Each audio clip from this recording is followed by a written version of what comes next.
Report to the VIP section of your nearest intake facility for compulsory behavioral modification. It will be fun.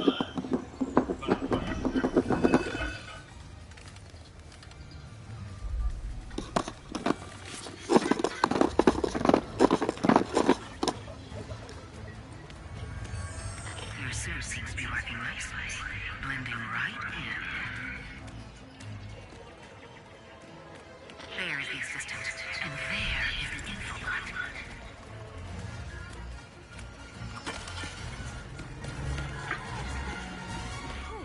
Masterful work. Now get out of there and decrypt that thing. Where is the infobot?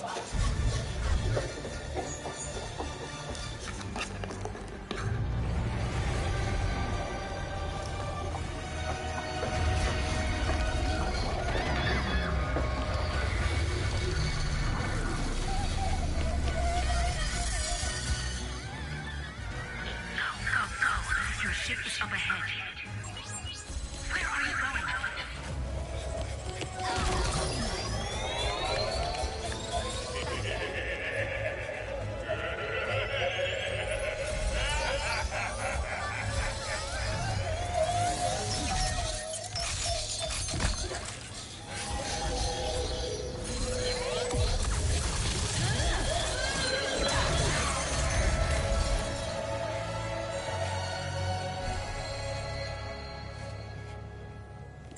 Hey, it's okay. See?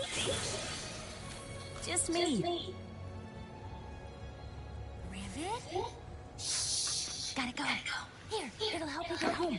I designed it to be one size fits all, so it should... Thank you.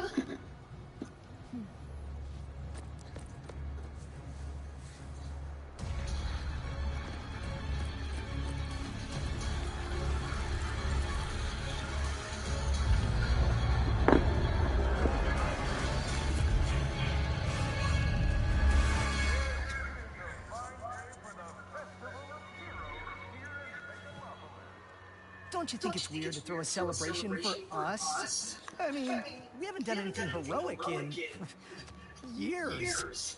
What if everyone thinks we're washed up? Oh, what if we are washed up? Luckily. Unless you count smiling and waving. Right.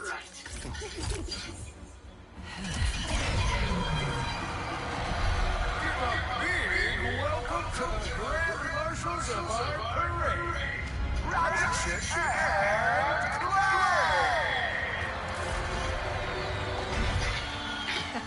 I, Captain Nemesis One, will be your host.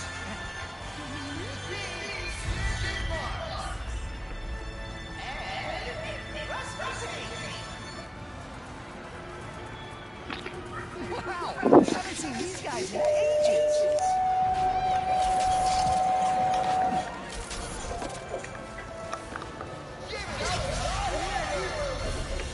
Yes, folks, we have a momentous day in store for you. Starting with me. And ending with a surprise gift from Clank to Ratchet. Oh dear. Must he tell the entire galaxy? Wait, a gift? For what? Oh, you will see. It is awaiting us at the front of the parade route. Well, we better get moving then. Start on your planet Bella. A restless tinkerer. Up for adventure.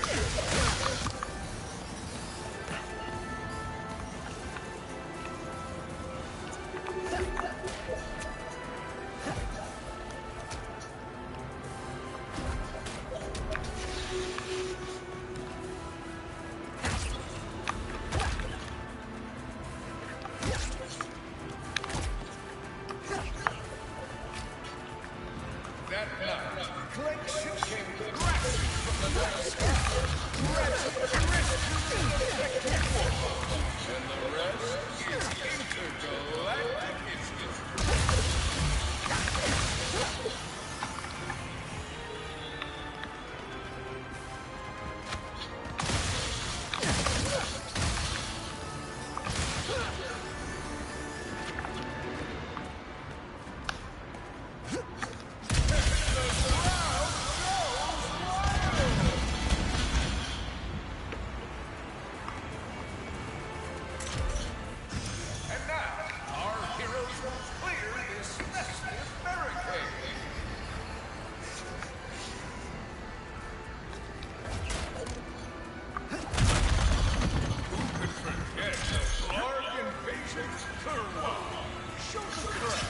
of those world-class sharp-shooting skills. Well, once he grabs some ammo, of course.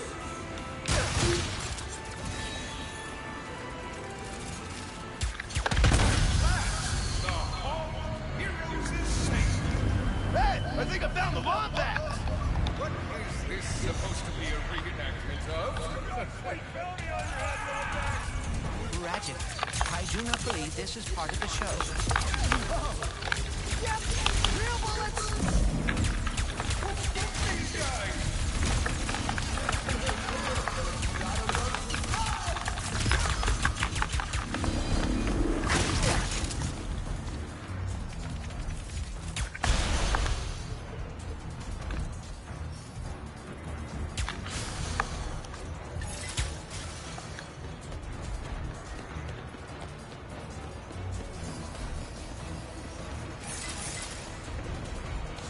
Someone put a bounty on us?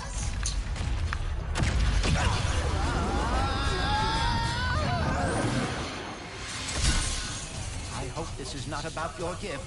Hurry, we must get to the front of the parade route.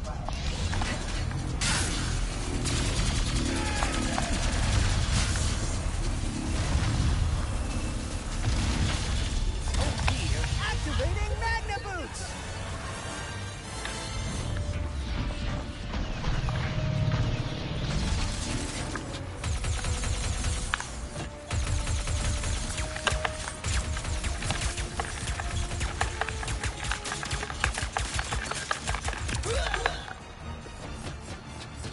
Come on, let's keep this show going. Got you right. So much for smiling and waving, huh? I would bet the blogs are behind this, or the Cragmites, or... oh, Dr. Nefarious. Ha, no way! Nefarious has been retired longer than we have.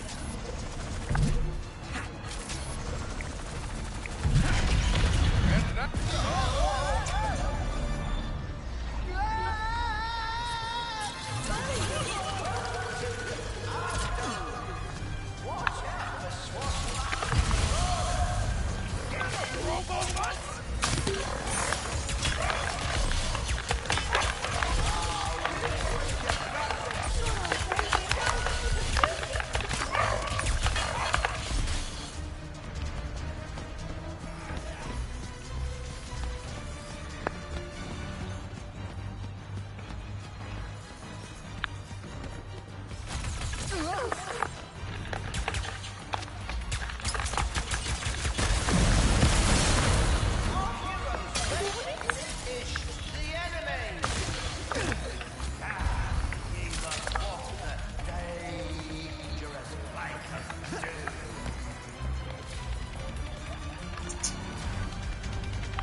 There, we can glide over.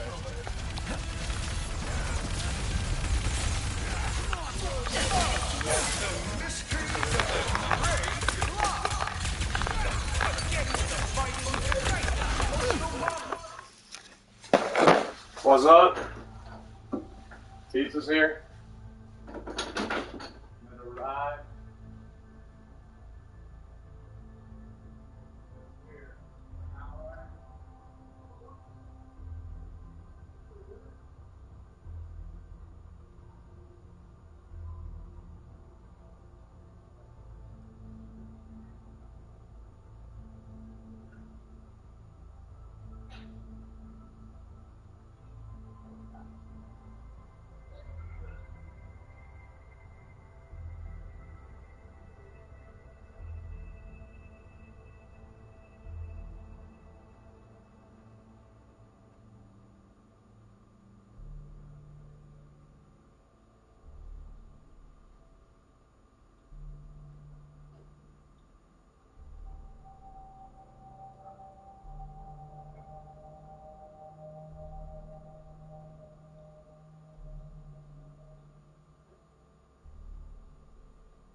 in another dimension will receive a mysterious gift from Clay.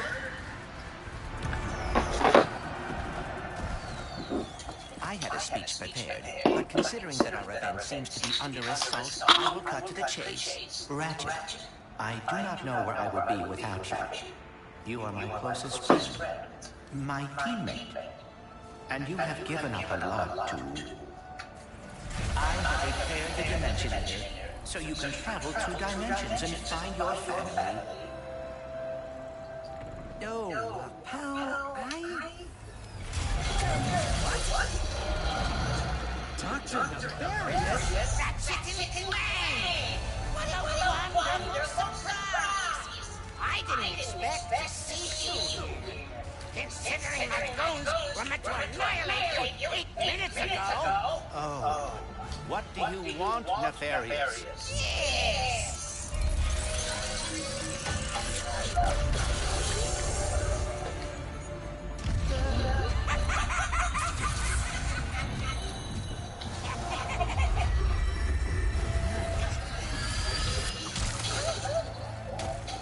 Can't anyone print instruction manuals anymore?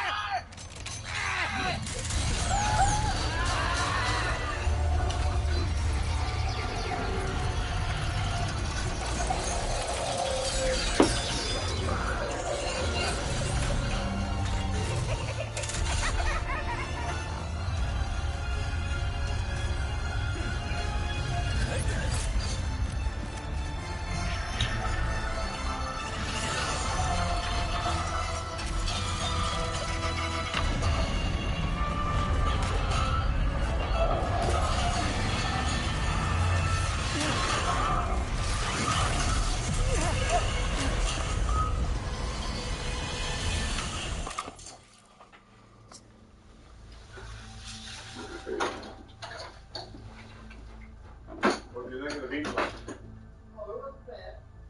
It's good. You already ate all 4? No. There's 2 left. One that's not leaving for Betty, so she came to work. What's up? You said there's too much? There's 2 left. There's 2 left, you don't want them? No. But maybe Betty might want to take 1 or 2 work. Yeah, how much you like pepperoni? She might take it. But she'll probably pick the pepperoni off.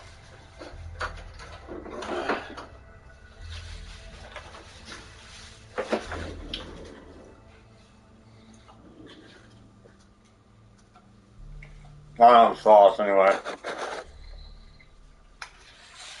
That's why I get garlic. I'm not a big sauce eater.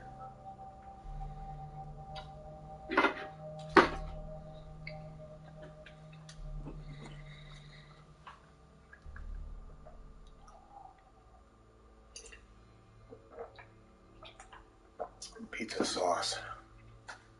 I can eat it. I just don't really. Not a big fan.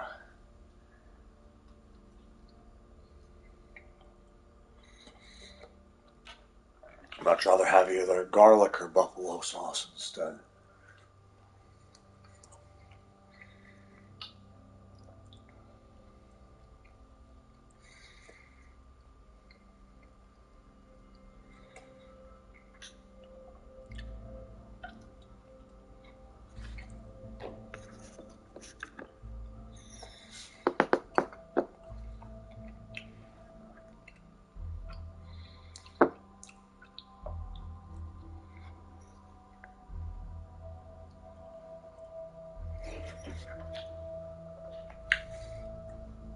Gutting a 1993 Toyota Camry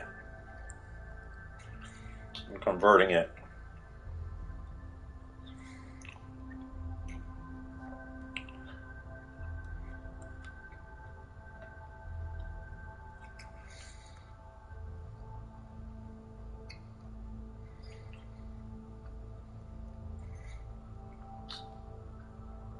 to a temporary half travel vehicle, half camping car.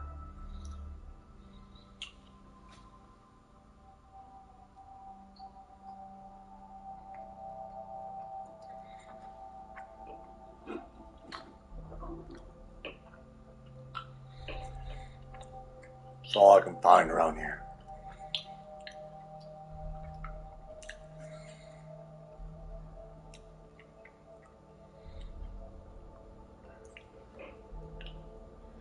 I don't have money. All I have is skills. Unpaid talent.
We have to get the Dimensionator away from Dr. Nefarious! Yes, and quickly. Whatever he has planned, it cannot be good.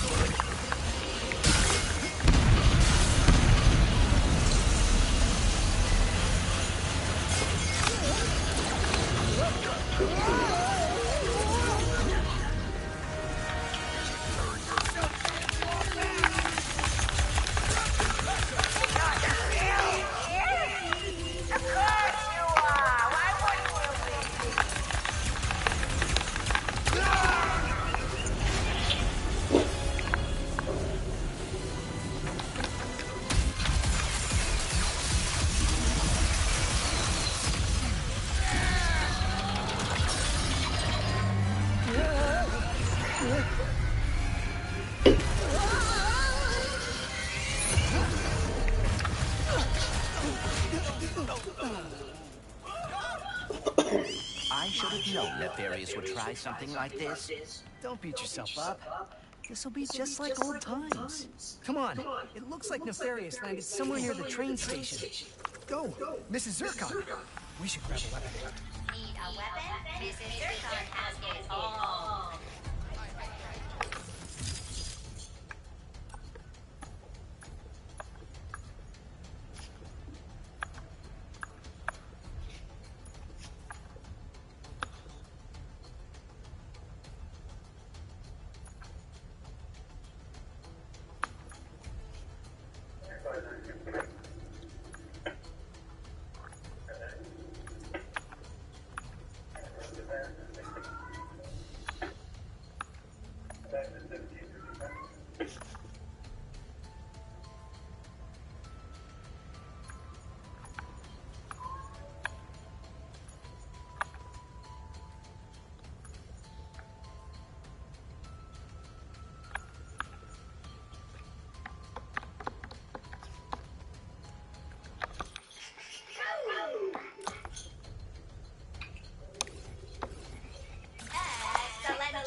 More goons! Incoming!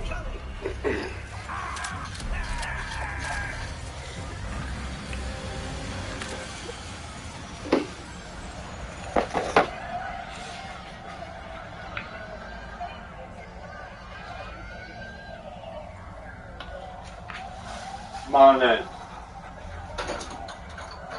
There you go, George.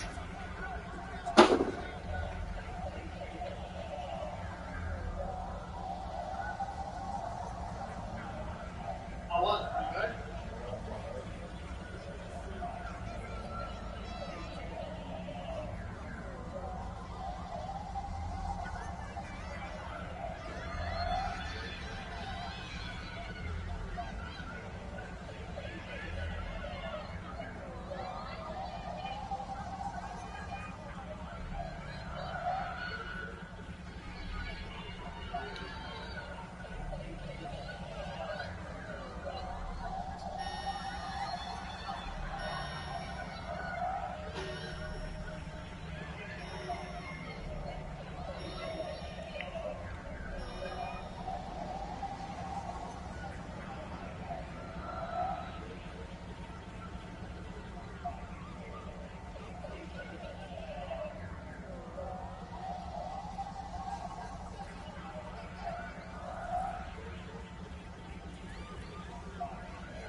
What's up? I just fed you.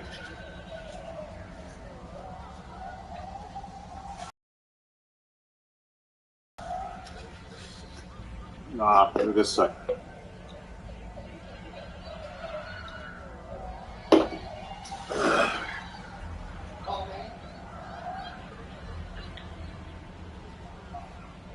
I'm gonna shut the door, George, so let me know.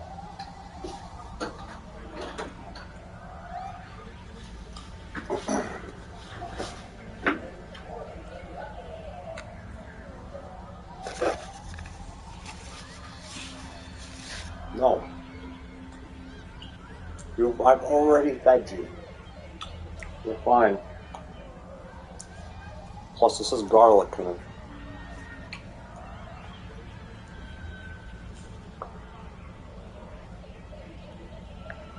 That's why I don't let you in here when I have food. You're gonna climb into it.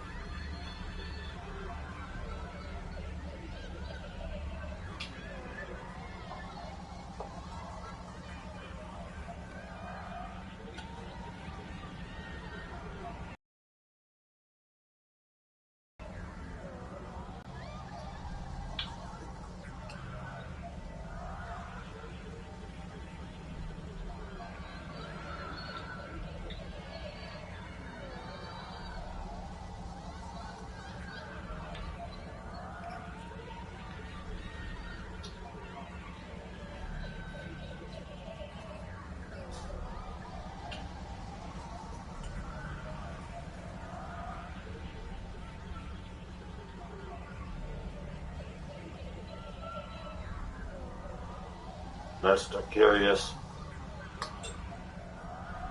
You're real pain. Nope.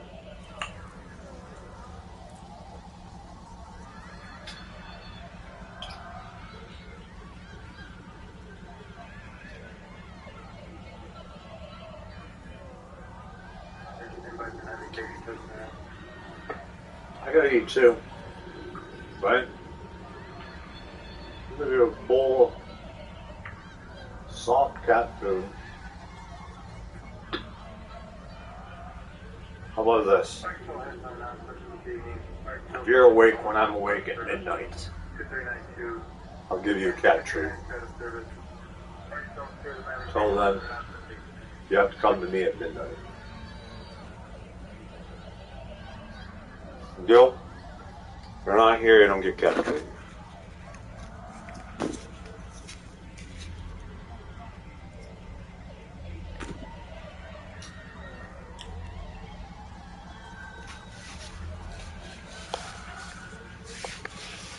Trust me, life sucks. I get it. We're not all rich. We don't get paid very well for our talents, and this fucking thing sucks.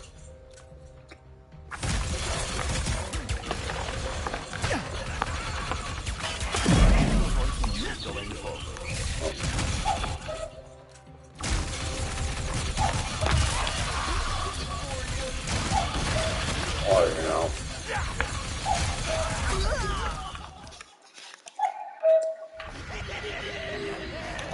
goons! Incoming!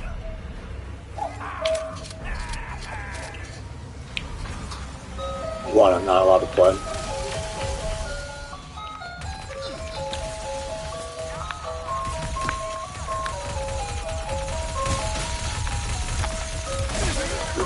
Trust me, I don't even want to play. I'm only playing when there's something else to do.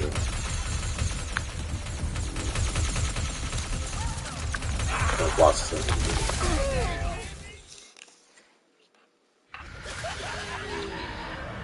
do. They're great scratching posts for television.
See through the cat.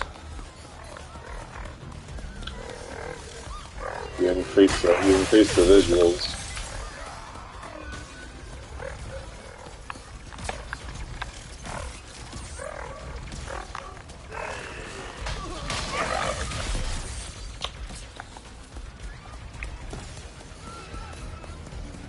Increase visuals.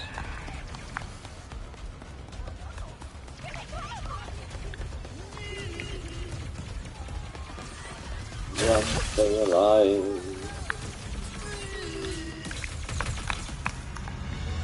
Well, Put down the Dimensionator, Nefarious. Put down the cutscenes. Dimensionator.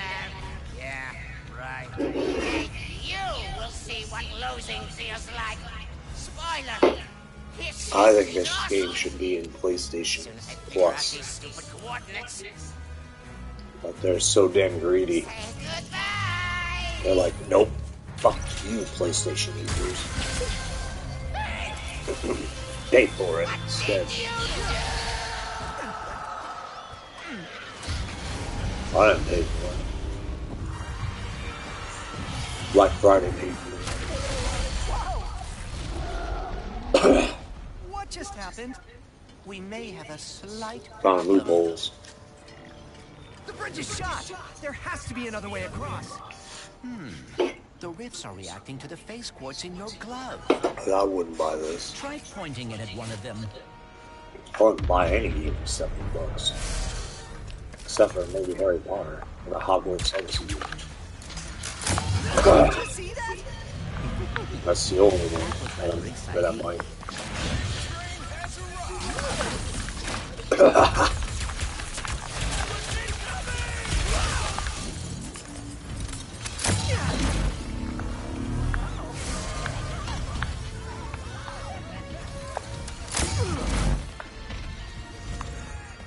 Oh shit.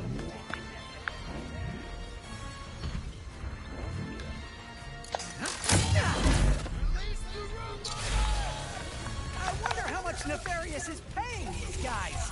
Not nearly enough.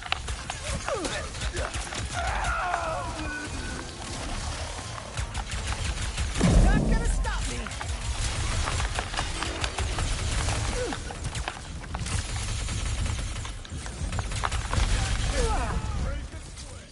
Yep. Did you see that? Yes. Rather exciting.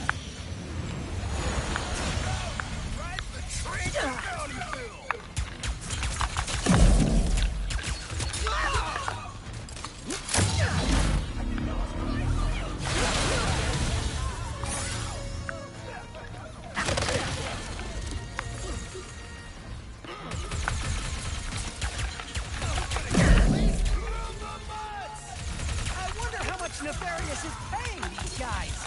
Not really enough.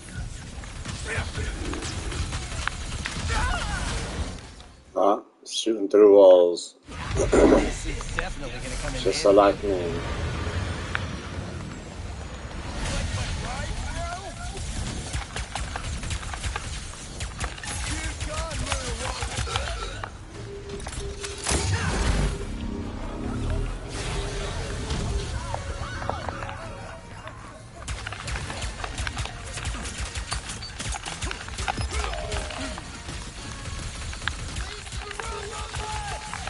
I wonder how much Nefarious is paying these guys. Not nearly enough.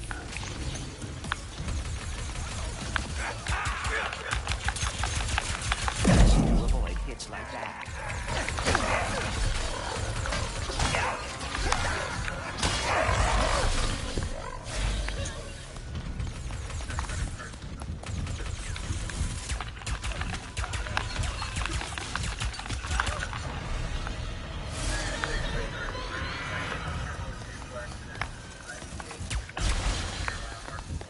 Whoa, watch your head. This is worse than I had imagined.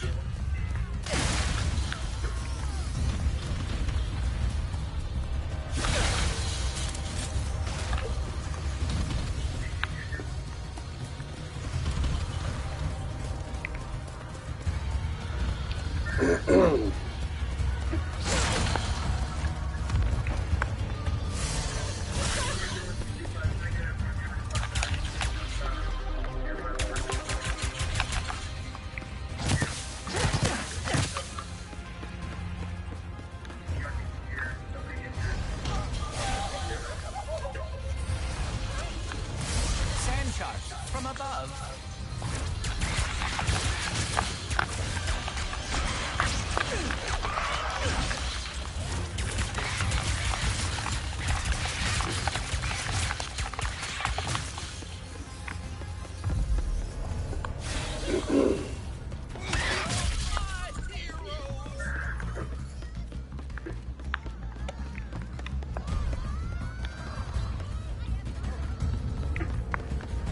I knew you'd come.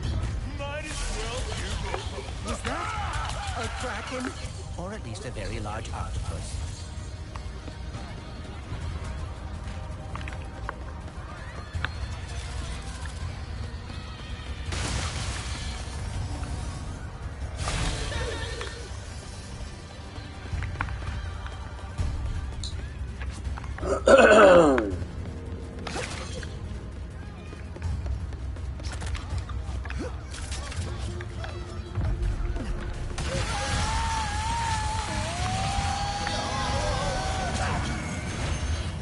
Nefarious's ship. Find a way up there. The taxis leaving from that stand are driving right by him. Then we better not miss our ride. Hey, when did you rebuild the dimension agent? I have hobbies, and I know that finding the Lombaxes has always been important to you. I thought perhaps we could go together. How? It's really thoughtful, but why don't we get it back from Nefarious first?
This is in way over his head! What is that? Whoa! Hey!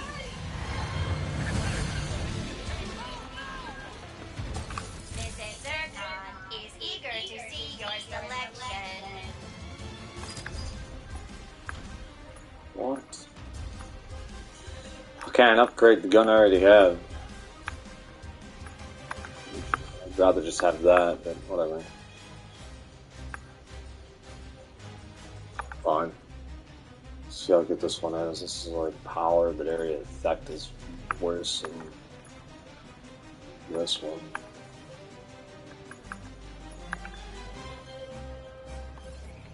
Mrs. Zircon was betting you would pick that one.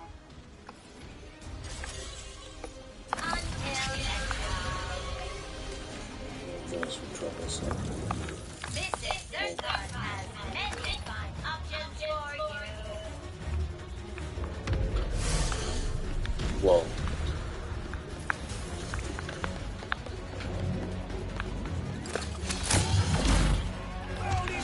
Did Dr. Nefarious really resurface after all these years just to try and take over the universe again?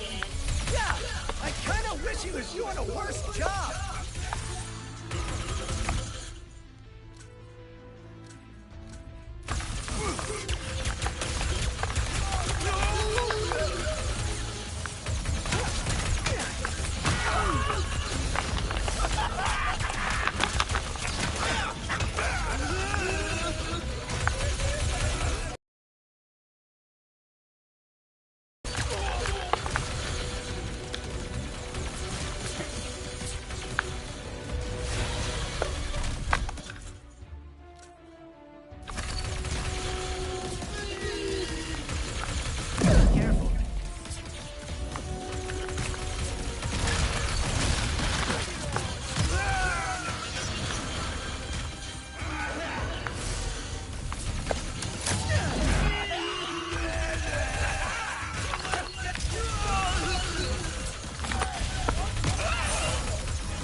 Nice work, Ratchet.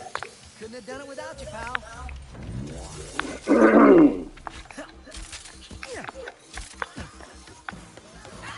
My unpaid talent.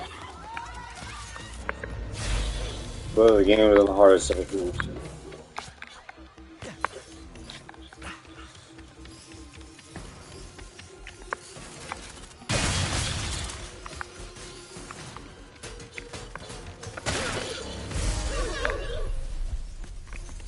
Alright, now let's get to the ferrets. Goons are useless.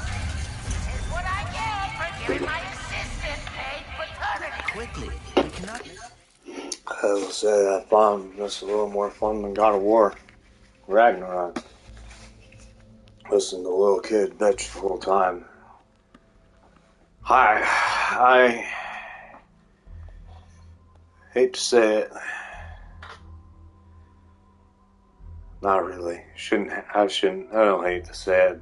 Hating to say it would be far worse than hating the game itself. But I think ever since that new reboot, there's a couple scenes in the games that are alright. But overall, I would say that Kratos is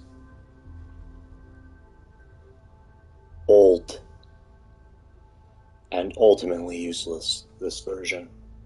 With a nagging child. This is a guy who killed his entire family in the previous games under the possession of Arius. The original God of War games.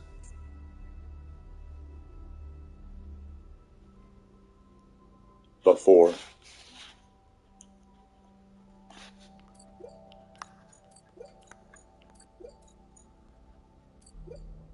See that, George? George is staring at the dot on the screen from this to this. I'm not recording what he's doing. Well, now you're not interested. Now you're interested in what I'm saying. So, what's up?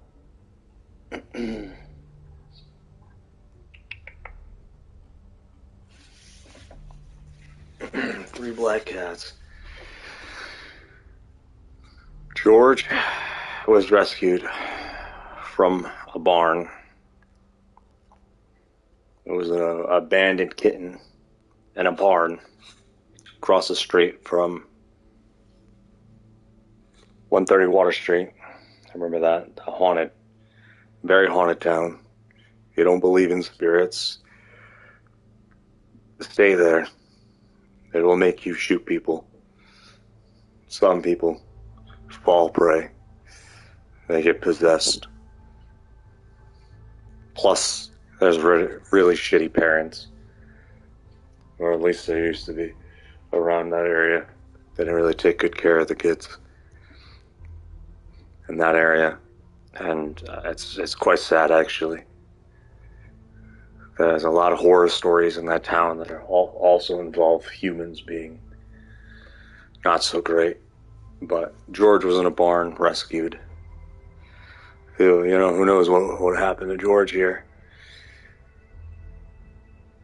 Right, George? There's rakes across that bury themselves in the damn creek.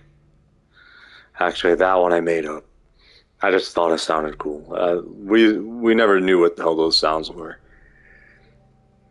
But there were sounds near the creeks that sounded like gravel noises, like someone raked on the ground, and we used to say that was the creature that raked.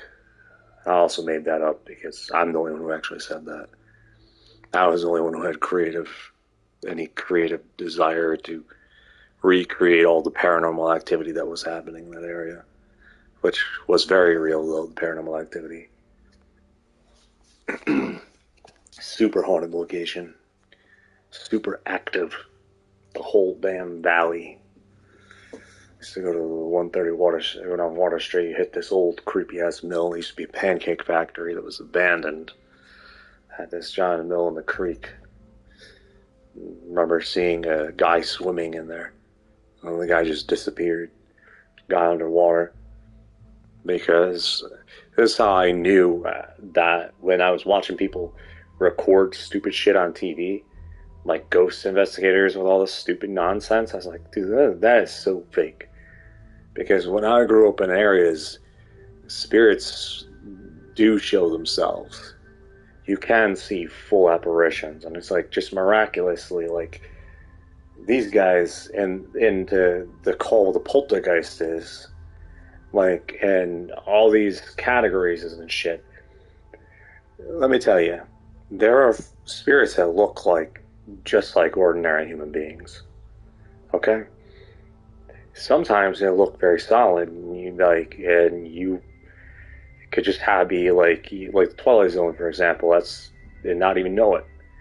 And then sometimes they could be all pixelated and shit. Like, I've seen a couple where they were like completely fucking fading, like dots in the fucking air that were like having real issues staying together, but not really recognizing that they were having issues staying together, though. So, and some were super solid. But there was one that was in the house that I lived in that actually barely looked human, but laughed his ass off. He was what I guess someone would call a prankster spirit, because he would run around and he was all staticky. Like, he was all staticky. He was the most static spirit ever seen. If we had my guess, he either died in his 20s or early 30s, this dude. And that was around there, and just didn't even seem to hate death. He just was having the time of his life. Turn the lights on, turn the TV on, off, more on, like when He was sitting in the living room with us, and we turned the TV off. He turned the TV right back on. I seen him. I knew he was a guy. Well, you could just tell he was a prankster. Because he would come to me, at least, and say stupid shit like boo. So that if you went to someone else that didn't see him and said, hey, this person's a boo, they're just gonna laugh your ass and laugh at you and write you off, because who the hell are you gonna run and say there's a spirit that's playing pranks on me, right? So there's that. And then magic was my cat that I picked up, because this started off as a cat story first and spiraled into another set of true events of a lot of other extra stories, a lot of spin-off stories off just George and magic even. And then there's Pepper, whose owner died, which comes to the story again, which has a lot of stories about people who work their ass off for this government and get ultimately nothing in return in the end but death and loss, which makes anyone with wisdom look in on all these decisions of what you're supposed to do or consider to do entirely questionable when you are operating for a country that is, well, it's insane. Like, the United States of America is insane. The States of America there's places in the world that stack on layers because of the state of mind, and where even nowadays with DNA and tracking things, where their intelligence lacks because of blind spots, because they always are fixated on something. Everybody's fixated on something. They keep their mind open for too long in their particular career set. They'll start to realize that they're not really living much lives. They're too busy trying to clean up everyone else's mess, because instead of solving problems, they just relocate problems. And a lot of people suffer in the end, and a lot of people don't want to know either, because it's too much knowing, because they don't know how to resolve it, because it weighs down on them, and they don't trust anyone else to resolve it, because who can blame them? Because trust is a more commonly learned experience thing that people have, whether, when you give up the sight and put it into belief, into a belief structure, which is trust, which is not really wisdom. It's trusting yourself is the only wisdom there can ever be. Like, trusting someone else is always a gamble, right? Unless you can actually see and know for yourself. And if you've never been around any of that shit, then you could be questioning what the hell trust really is, for anything else but yourself. Really making you a very you person, more to the point than why the hell would you ever need anyone else? If they're gonna kill you or some shit, or sending things out. I see people go dark real fast. There's a lot of shit that weighs down. Just like numbers. They're not always accurate towards things, but they are too. And like 20, we all know by now, everything can be mirrored and used for reasoning, including numbers. And when things are put into perspectives or perceptions, and reality is very changeable because of the state in which things are in, and there are so many people who want a different reality. So when the wisdom is out there, people realize that it becomes more like a real-life reality war. And a lot of times, how do they battle the reality war? They do it by psychological war.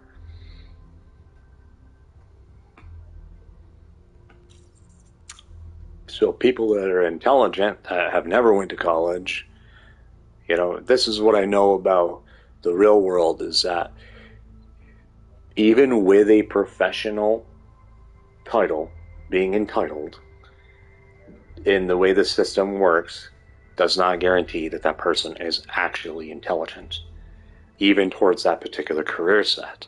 And if they are, they could be lacking towards other, right? And the system is so flawed. Take, for example, when I was a kid, I was diagnosed with scoliosis. I refused to wear the back brace. I kept saying I was going to have like be hunchback over your day. It doesn't work like that. These people only wanted money in the end. You know, wanted to go through all this stupid shit, telling you that you're going to die in 3 days, 10 days. I watched all these people where they have to, where what keeps them alive is them fighting for their spirit. Because the moment that they give in to what the doctor says, they end up dead. A lot of times they just end up surrendering to death. There's a lot of like, the system is absolutely, yes, I've been saying it for years, and people can hate me for it, but I will agree with certain people that are out there that will say that what the Freemasons originally built with George Washington is very outdated and very flawed, and people are holding on to the past instead of the future. And what's going to happen there is that it's going to, when you support that type of system, you're supporting think about a labyrinth and an enclosed room for each part of the monstrous puzzle that there is. In that some people are going to make a deal with the devil to protect their family while another family falls prey with or without you even knowing it. That's the even extra scary part of that. It does things to people that you may not even know. Like, for example, there are some very sick creative cover-ups out there. I have a mind myself to be able to think about these things, to dive into these things, to know that all it takes is the will to do it. That's the only difference between me and them. I don't have that desire. So, but I have that mind to tear shit apart and to see vulnerable points and to see where and what people can do in this world. And to tell you that 2023 is going to corporations and everybody they're trying to make things. I said a long time ago, they're trying to make things more confusing, more bare, because they realize people are becoming more seeing things, but they also want to make more people mentally ill and all this stuff on top. So there's this whole psychological war that's going on, and so there's a lot, and even with future telling nowadays and how companies are looking at things, and you can expect like some very layered things in 2023. Like 2023 is a very like the inner dimensions within and cover-ups and like character development, 2020 vision coming out of what they created, a virus that was developed and spread, variants and art and movies talking about variants. It creates this wisdom in the world, different types of variants, right? About not just viruses. It's pretty big. Some shit coming in 2023. But I don't think everyone's going to see it, which makes it even more difficult for those who are caught into it, because others won't even, not everyone will know that they're caught into it.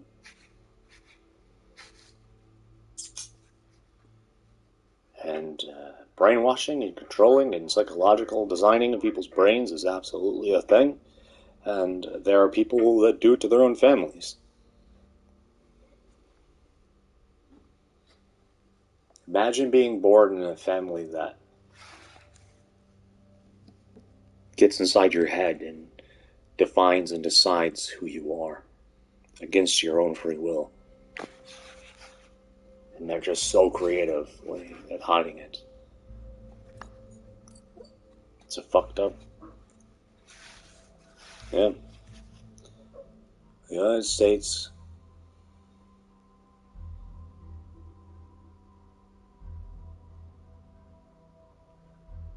is really in for some sinister and wicked shit on the horizon.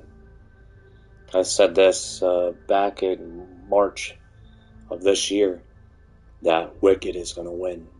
The vibe, because the way it's building is, and how it is becoming sly in the background, that wickedness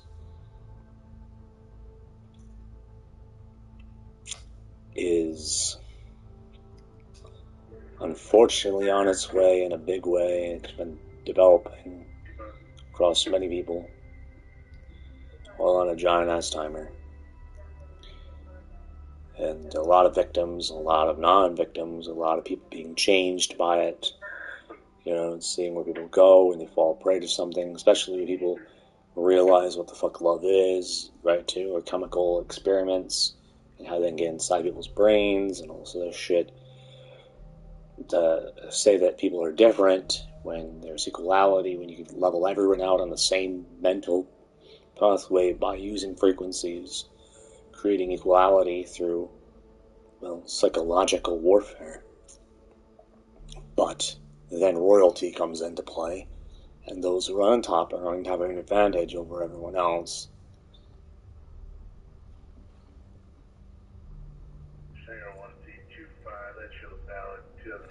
I was listening to the damn things because I don't listen to them. I try not to. I already know what the hell's going on. It's always something. But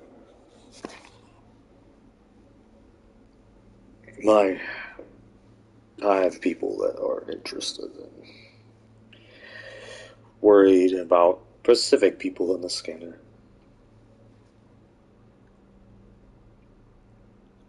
Ain't that the thing?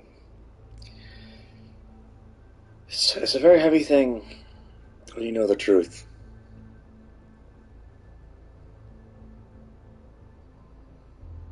Because it all comes down to measuring. Sometimes all you can do, because of the weights, is either to get rid of the weights and adjust elsewhere, or to let them take over and just care for yourself above all in that moment, real selfishly. For some people, until the act of something that is in their sight, and they can actually respond to something. Some people can't respond to something without seeing it in front of them. And when they oculate and control sight, they know how to make a hero look like, well, not a hero, because there will never be a hero in that, well, version of an oculate. That power of what the oculate would be set out to achieve. It would replace heroes with villains and disguise as heroes. I've seen a lot of fake cops in New York. No, you know, in my days, people dress up like cops that aren't real cops. Even so, and even met a lot of cops that were purchased.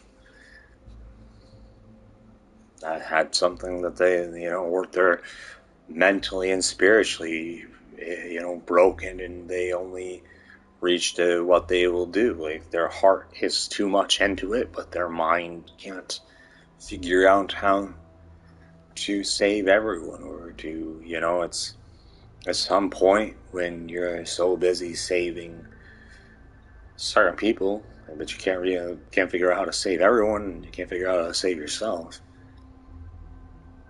because you're too busy saving certain types of people, or particular moments where you see in that moment it's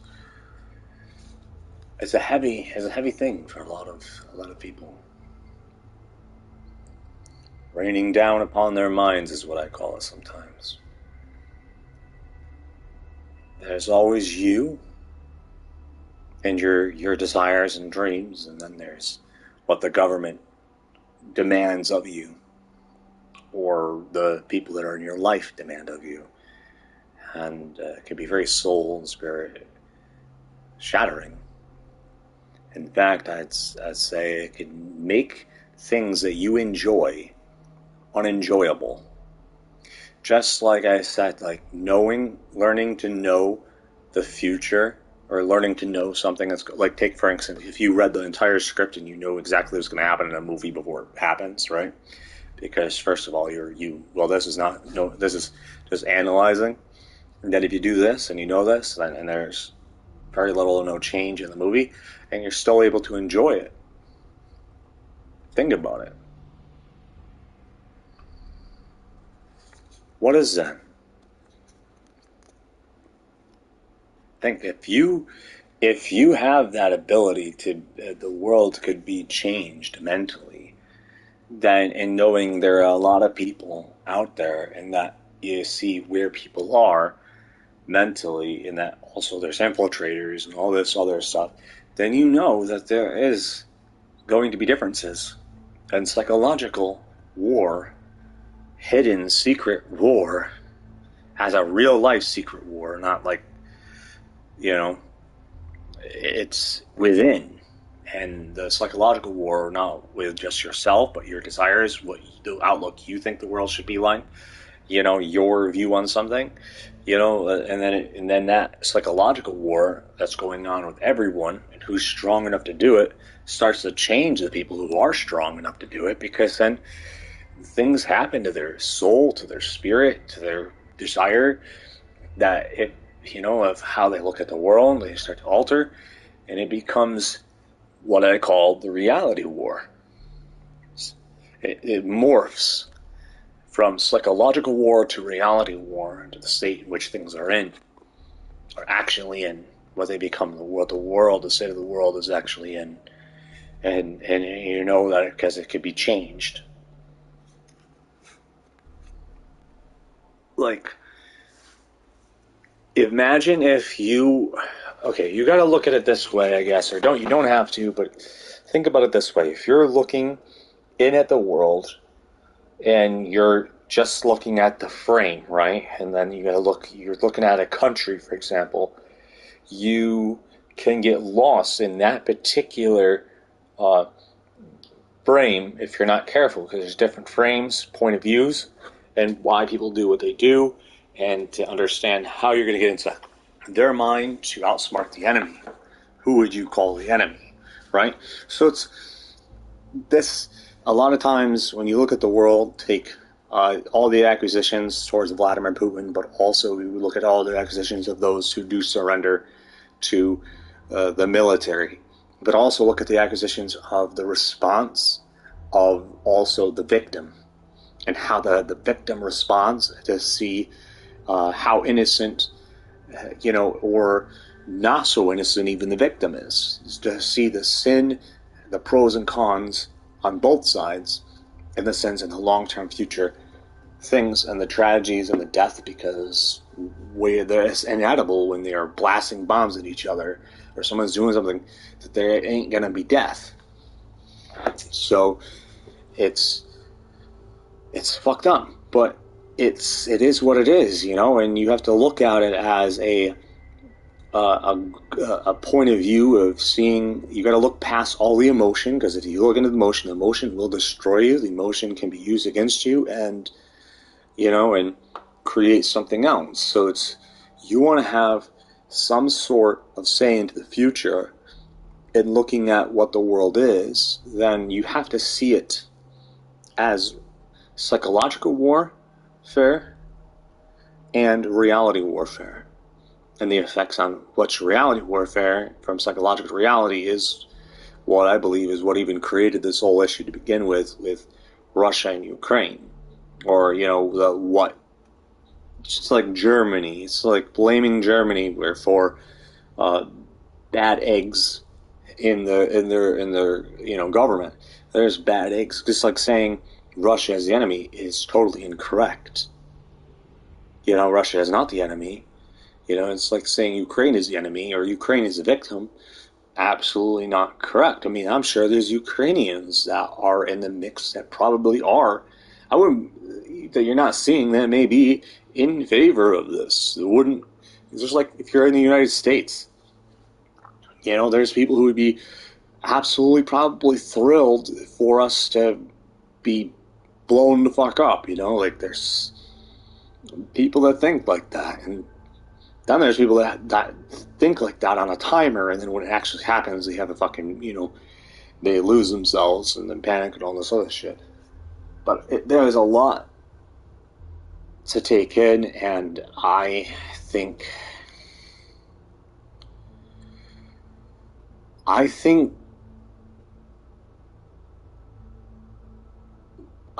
it can, and this might sound fucked up a little bit, I think it could be relatable to some things right here in the United States, even. For example, the Will Smith and Chris Rock. Can you be in a toxic relationship? Or maybe there's something toxic in you. Maybe it's not coming from something else. Maybe there's a reason why you're latching, the psychological, to get inside the mind of Will Smith, right? And to understand, and the mind of Chris Rock, right? And to also understand that how could this all be one hell of a cover-up or stage, which a lot will say it's not. Like, how could you convince a lot of people that it is, and how can you convince on the other side of the argument that it's not? I think if you're going to look in on it as it really went down and not so much a stage, you have to look into it as what I like to call witchcraft, you know, real life spells. If we're putting a lot into words, then, and we're getting harmed by words, does that mean that there is something weak about us, that we should figure out what's wrong with ourselves?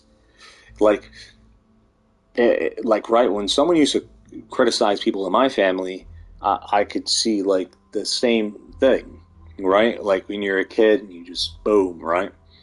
And you get defensive, and you don't think. It's kind of like, hey, what just happened here? You mean someone can get inside someone's head and cause this to happen? Then maybe there is a flaw in humans, and that should be something we should look at changing in humans to make it so people weren't weak to fucking witchcraft, pretty much, right? It's spells, and people draw things out with very well calculated responses to not. Music speaks to the soul. You ever hear that saying? Music speaks to the soul. People writing music, people writing into souls.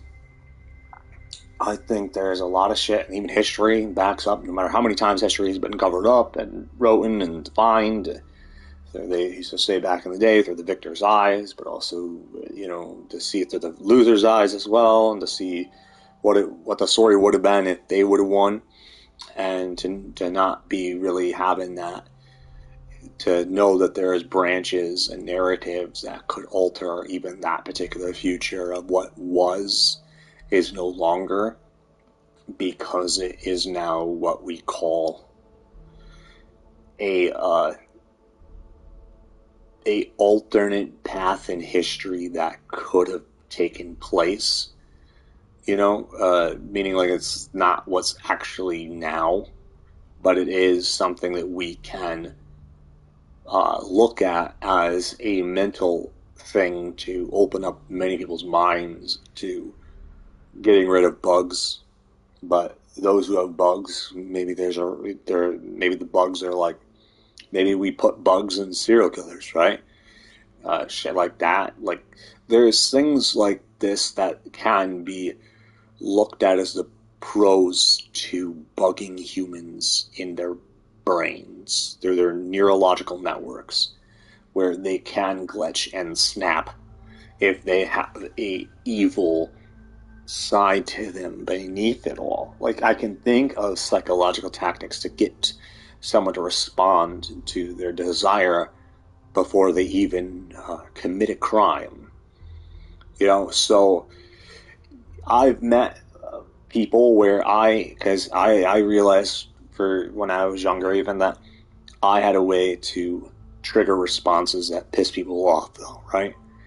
And I was like, hey, if this is so powerful, then it could be used as some kind of fucking truth serum. But I also said, well, first of all, if I have such power and if this is a real superpower, then if this is a real superpower, then I need to be able to make sure it's used against me as well. So I was like, this can't be just something that's used on everyone else. It's got to be used on me too, right? It's like I've been sitting here thinking about it. Bart Bear, right? So, and it's just like makes me think a lot, because I think about what you could do with this, and I try to think, could you use this for evil? You know, use it not necessarily as good. And I said, well, yeah. If it's, I could think of a lot of things where it could be used as evil for people who are particular privacy and speed based. Not saying they will, but there are geniuses out there, evil geniuses out there that can.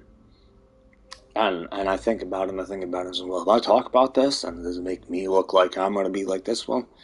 So what? If it is, it does. In this view, it's, I can't figure out that much, because from the judgment of bad perception or bad viewing of something. Because if we're thinking that every bad person is going to confess to their sins or their potential sins or what they were going to do or what they're capable of doing, that they'll actually be comparable to that. Like, I think about it, it's very hard, because I think about it like Severus Snape.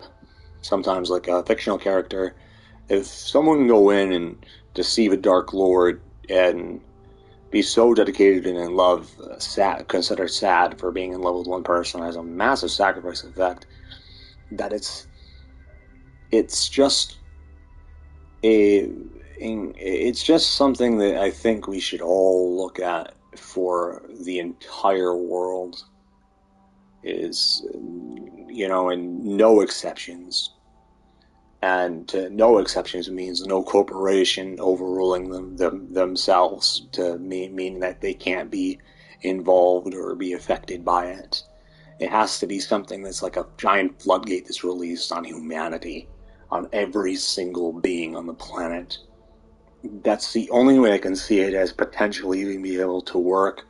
Anyone who secludes themselves away from it would become something that we could say is a potential threat. And that becomes a real problem, because a lot of people use the "don't tread on me." They'll want it to be part of something in particular. And because they're not committing any crimes or something particularly, they're, other people do. And so it's like the saying, if someone is the bad egg and ruins it for someone else, should you punish everyone for that one bad egg? We have this whole thing, because what does that really do but create a type of suppression on freedom and free will? If you're not interested in that, I think you're fucking fine, right? Like, if someone who doesn't give a shit about that particular thing is not going to have a problem at all. But if someone has an interest in it and that finds their joy in life, you're now looking at changing their spirit and what they enjoy, to try to say, hey, you need to open yourself up to enjoy something else. They can be very hostile on these filters of how they cope and deal with, life. And so I think you're going to approach it right if you are going to do something if you are going to go do something drastic as a demand, you're going to have to brainwash. And if you don't brainwash correctly, there will be civil war. And I would say, isn't that one of the things you are trying to avoid? Because I think if you're going to brainwash, you have to do it for the very reason what you're trying to accomplish is the death of war. But also free will, the death of people, killing people. We're looking at a world where you cannot accomplish this with privacy, though. That's one of the biggest things. It's like that. I hear girls a lot of times, and even guys, and I'm sure say it too. But anyway, that they can't have themselves public because you don't know what'll happen if they're public. Oh no, there's all these mental things like they can get brainwashed or all these other worries in the world. But these comforting points of views are creating leverage for all crime on Earth to begin with. You could say that it's not guns, right? Or you could say it is guns, but you could say it's privacy supporting everyone who commits a crime, right? Anyone who is a killer, especially that is not caught. Are you saying, are you good with killers if they are out of sight, out of mind? And if they are out of sight, out of mind, then what about the bodies that are being left behind and why you can't figure out who the fuck they are, right? So, and it's first to say, well, our system can catch every single criminal on the planet. Well, not if they are educated in forensic science of any kind. Really, they create a massive counter against the very shit that the United States, FBI and their skill sets. It's like skill set versus skill set. And they say, well, this person must have this background. Well, dude, there are intelligent people and talented people in this world with no college degrees whatsoever that may or may not prosper in that particular field. But there's a lot of people that have talent that I know that are often written off. You see it all the time with singers. Singers are some of the most common things. People who have that exact thing for just singing, right? But they can't ever make it because the people that are around them, their fan base, it's a very complicated thing because it's like when you see people in the world and you see talent and they're like, well, you can't have everyone on the stage. Or can't have everyone be a part of this, or they limit the part of everyone. Like, it's tragic. It becomes tragic at some point for some people because some people slide into the 30 minutes of fame or the 24 hours of fame and, thing. And then they're like, well, maybe I'm not worthy for any much more, or some people are happy in that moment. But I think people put in a lot, like if you're like feelings towards the human race and putting in the things, this shit goes on and on and on, that you could just dive into every single human emotion that a being can experience, a human and unhuman being. This cat can speak English, but you wouldn't know unless I recorded it, right? So, and if I didn't record it, then you would always be able to say, hey, maybe this cat doesn't speak English. Someone doesn't record it.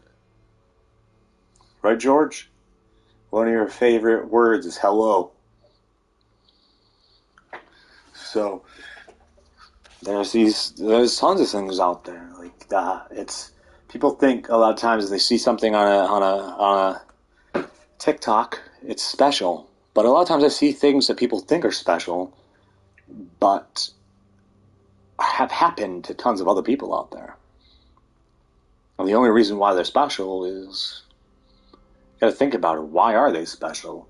Are people really easy at forgetting things, or have they never really witnessed any of it themselves? To the point like they're, wow, like what's the definition of wow? What's the definition of amazing? Like I can't recall the last time. It's so that even I was amazed, like truly amazed, because it's like once you start dissecting shit, it's like you already know it all. And how it's it's like once you dissect it, it's like, oh shit. Yeah, it's like I'm lying when I say I'm amazed, but if I don't say I'm amazed, then are you not going to like me? You know, it's right. It's then it's like, what's wrong with me? Like, or they don't like me because I don't talk a certain way, or if I or a way or something. It's a complicated thing because we can always look at one's interests and to know that one's interests should be more important than everyone else's interests, right? But when this becomes a thing, like people like that want to be in committed relationships, that want to share this common ground, but have this whole perhaps awkward communication ground, how would you say, hey, I will spend the rest of my life with you, you're my forever, and always, and you can be that, right? So how, but it's like, but then it's like the other person, do they really feel that way? Because, right? So it's like you are on this level and that's how you feel, but then it's like, should you prepare for this person not to feel that way? Like as a potential, should you put all of your heart and emotions into this, so you can end up potentially soul crushed in the end? Or should you be prepared for also a negative outcome, even if it doesn't come?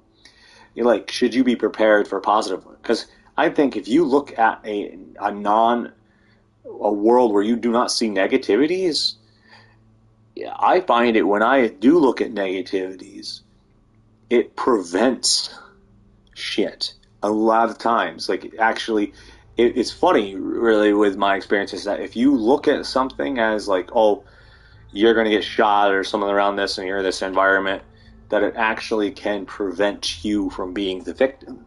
But the one who isn't thinking like that, or doesn't have a thought towards that, is usually the one that ends up getting shot or involved in something. It's maybe a bad metaphor, but or whatever you want to call it, but that ends up becoming the victim to that negative circumstance. Take, for example, when I talk about love, I talk about what I want, it ends up not happening. It ends up becoming a backfire. I talk about positivity or anything like, oh, I'm going to end up with true love. I'm going to be forever and always with, the girl of my dreams. And I'm just putting all this in here, and then it never happens. But if I'm going to be more negative on this counter, it's going to be like, well, what am I doing when I go back and forth? I think I'm creating a stalemate, honestly. I don't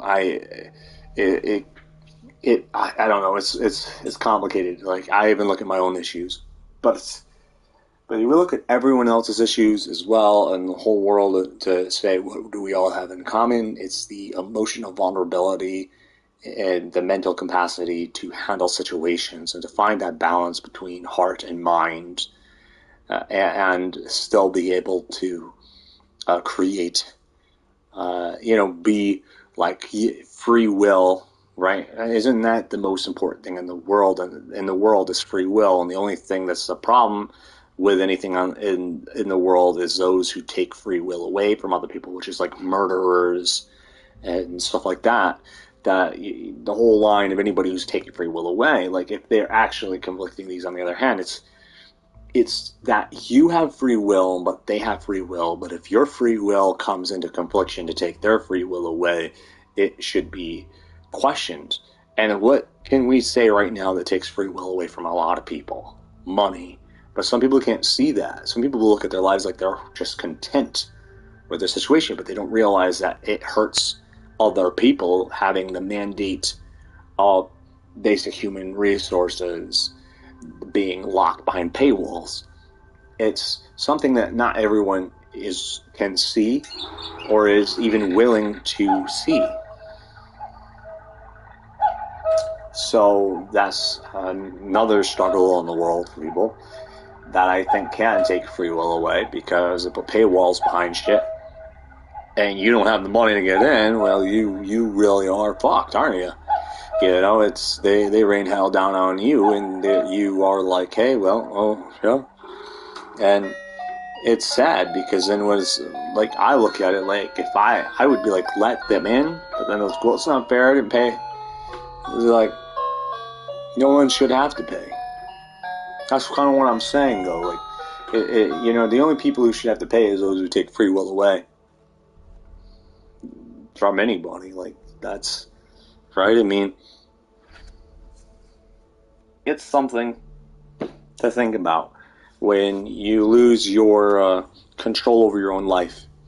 And you're not a bad person. Like, let's say you're not taking anybody's free will away. You're not any of these traits of evil, but yet you still don't have control over your life because people are finding reasons for you to not be in control of your own life. That's fucked up.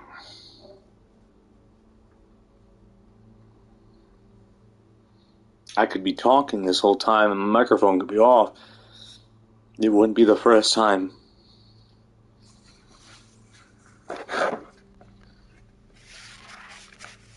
Nefarious overused the Dimensionator. We must lower his defenses. Did that hurt?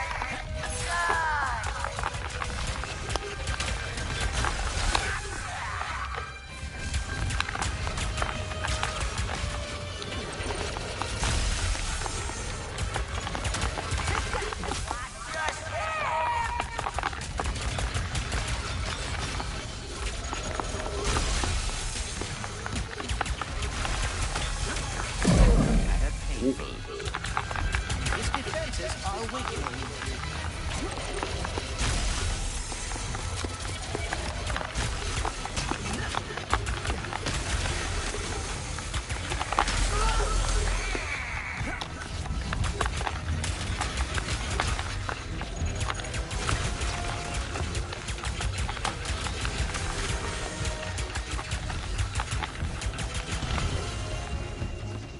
Toads are so unpleasant.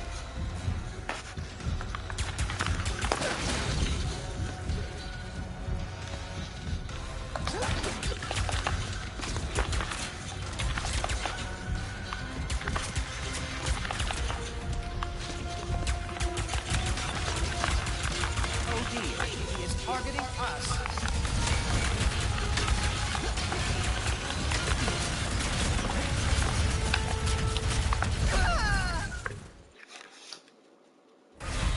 These goons are useless.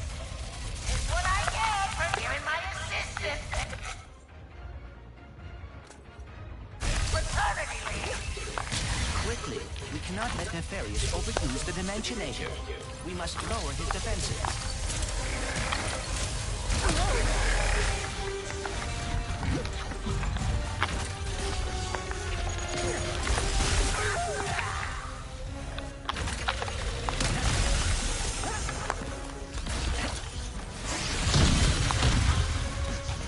Toads are so unpleasant.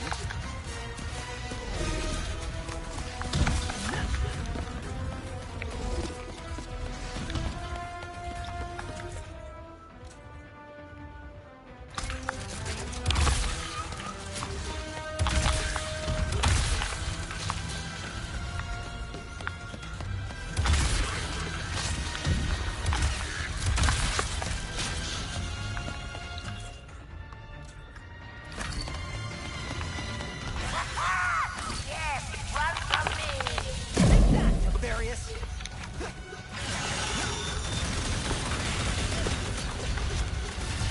Oh dear, he is targeting us. His defenses are weakening.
we cannot let Nefarious overuse the Dimensionator.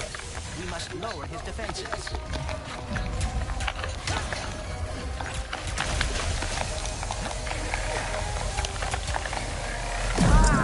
Did that hurt? Good.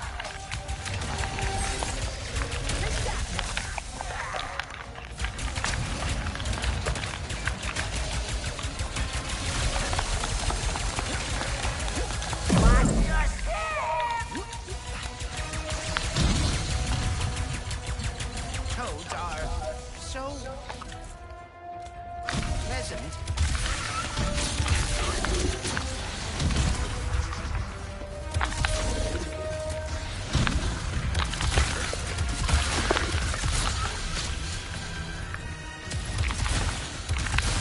His defenses are weakening. No ammo left.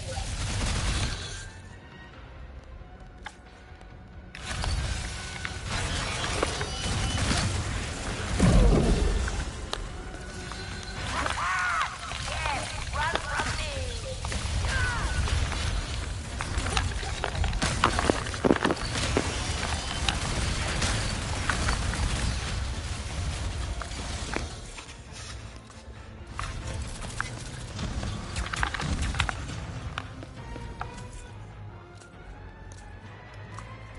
Me boys.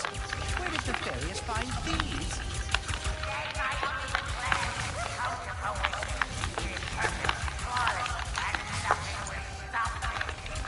How many times have we heard that? Now, it doesn't matter. Today will be the last time.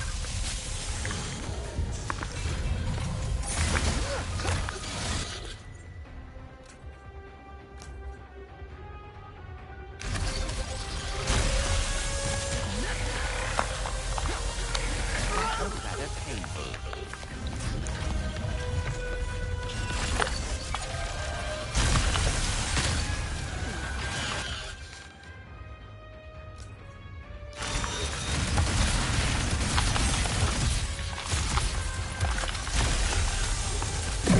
Avoid hits like that.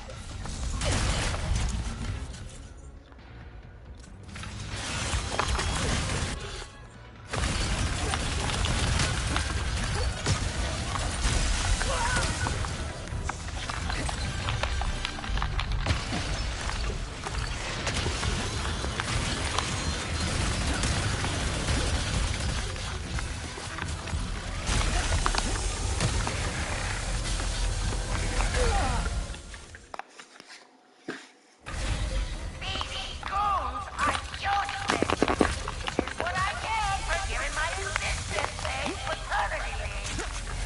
Quickly, we cannot let Nefarious overuse the Dimensionator. We must lower his defenses.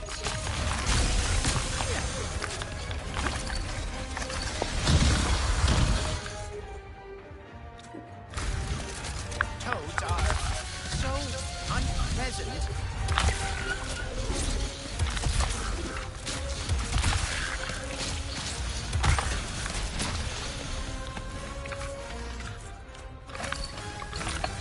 Take that, Nefarious! Need ammo! Like a lot!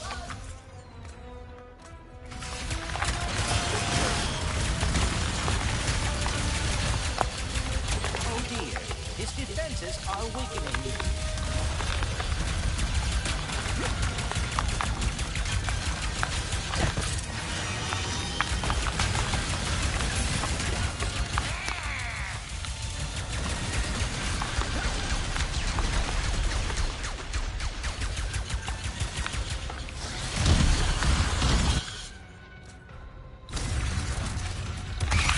Me boys, where did Nefarious find these? Today my ultimate plan will come to fruition. It is perfect, flawless, and nothing will stop me. How many times have we heard that? Probably around 8. Now, it doesn't matter. Today will be the last time.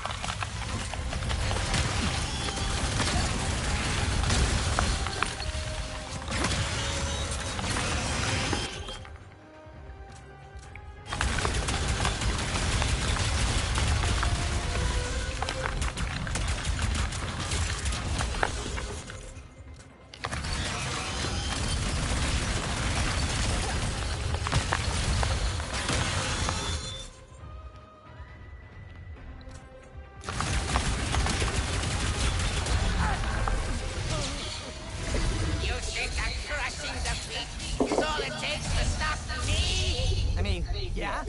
Well, think again! We're going to a dimension where I always win, so you can finally know how it feels.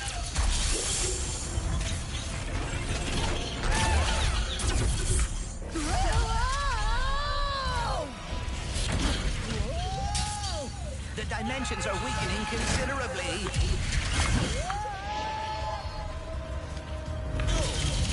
How bad is it?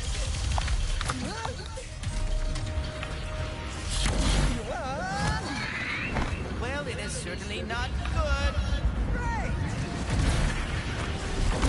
Where are we? Who's a buddy?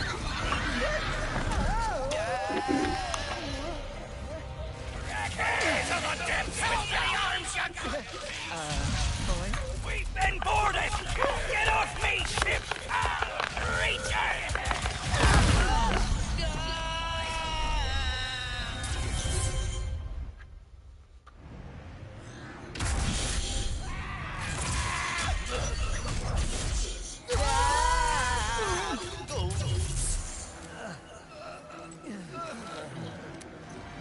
Did I do it? Oh, what is this? What's with all the neon? This is the part where you lose. Ratchet, the Dimensionator.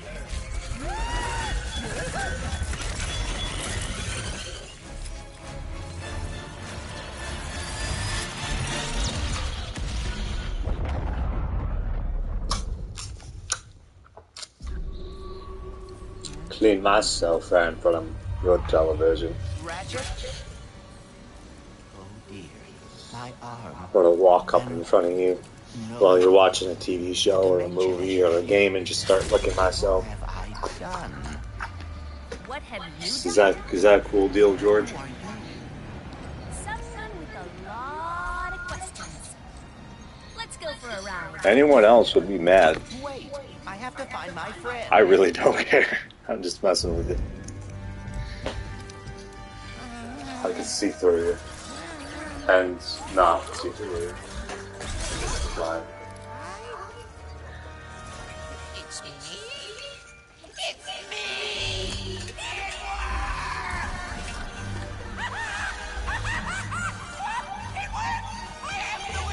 Picture perfect. You winking? You winking at me? Everybody winks at me. It's like a contagious disease. Like smack your head 3 times and you send a message telepathically. If that's the case, then true love or not at all. Where's my future wife? Where's my forever and always? It's like, isn't it the same thing? Isn't always for all time? And forever all time? What if I could say that you could be in love in all time and no time at all? No time. The timeless. The infinite. The endless. Clank? Clank? When I was a kid, I used to be one hell of an extra weirdo than I already am. What is this place? Unfortunately, I didn't grow up around loving family members that love my choice of career, stuff like that. So, gotta go. Gotta go. How would you want? You know, go to the door. I don't keep prisoners. But people will bitch if I don't close this door, so it's a noise. Okay, I guess you're staying. Open the door, you chose to stay.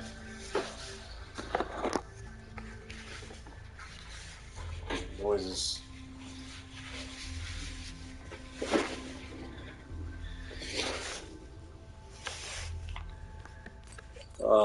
My freaking 1993 Toyota project. I don't even want it. It's not like a spaceship or anything, like I would much rather have a transformer that could send me into outer space, okay, let's compromise a little bit here. How about a mini house on wheels? That's because I'm a lonely soul, tormented, born. My mother and father were high schoolers and never were rich, and very rarely were even middle class. Well, I guess they're middle class now. I would say they're very much middle class now, but they're no longer around. The birth parents divided before. Should I have been denied life, I wouldn't have had all this sorrow. I would have dodged a massive amount of pain if my parents decided to kill me before I was born.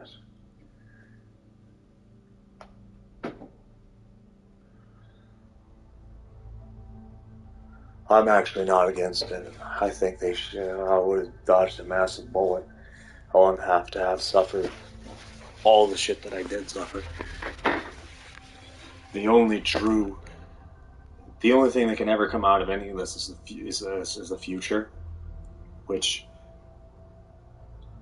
most of us will always get the shitty end, no matter how talented or hard working we'll ever put ourselves into to be. Here. It's because I'm against dictators. It's because I'm not evil, and I need to be evil. That's my problem. If I was evil, I would just hijack a human being unlawfully. Isn't that what they did to me? Forced me into their family by legal standards, legally. Found loopholes so you can do it the legal way. You hijack someone, unlawfully take someone the legal way. What's the answer to successes is to take it and make sure you don't get caught taking it.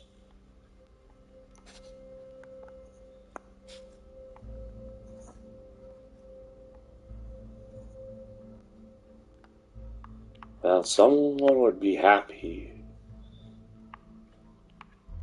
I get to see, if people out there that really want something but never get what they want. If, for what I want, if I had to commit a sin to achieve what I wanted, then I would, I'd have a family, would be loyal as shit, prosperous,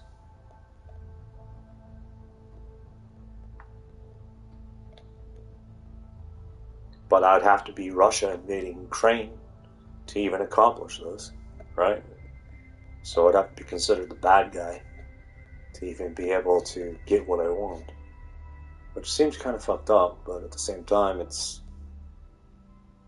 not the land of free will, right? It's the land of opportunity. We're not really in a non-sinister government. We're in a pretty insane one that likes to think they're in for morality, but a lot of times they're not. A lot of power involved behind the scenes that is devastating. Live happily ever after.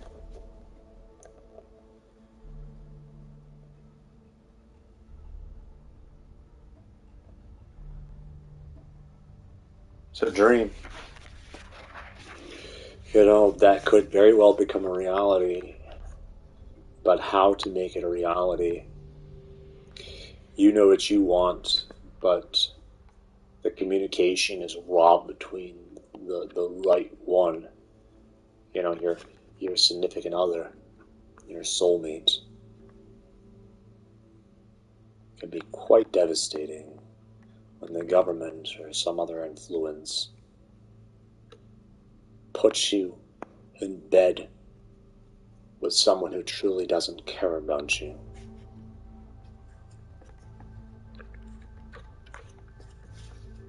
And they say they do, but in the end they don't. To find the one, your one and only.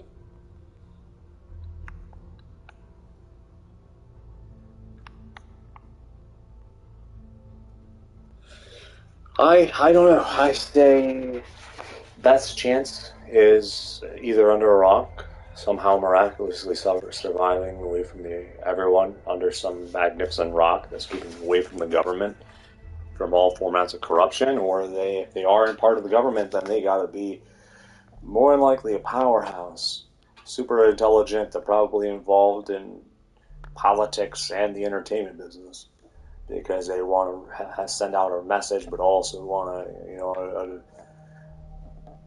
assume they'd have their light side probably would be the entertainment industry, and the dark side would be the political power reign to even be able to survive, right? Or am I wrong? I could see two alternate pathways. Under a rock, avoiding corruption somehow while everyone else is inflicted by corruption, or in the spotlight, like a troll, though, a very intelligent troll that knows how to set up future outcomes because they know how to get inside a lot of people's heads. See, there's either power or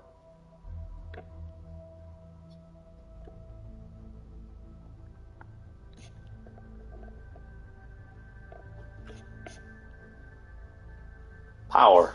I guess it's all different type of power and magic. They both relate. Because how else would they survive in this government? Other.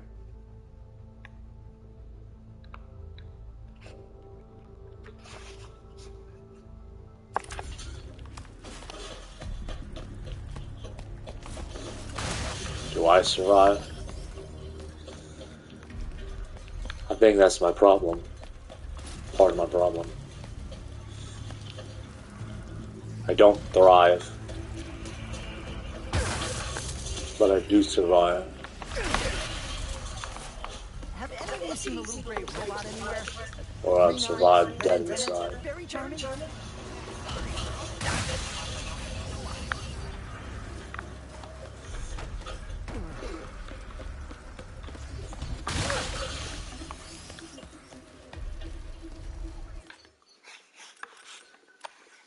Photo mode. Photo mode. Welcome to New York.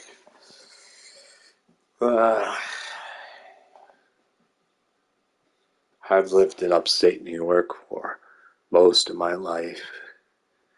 To tell you that a lot of people don't even know exist.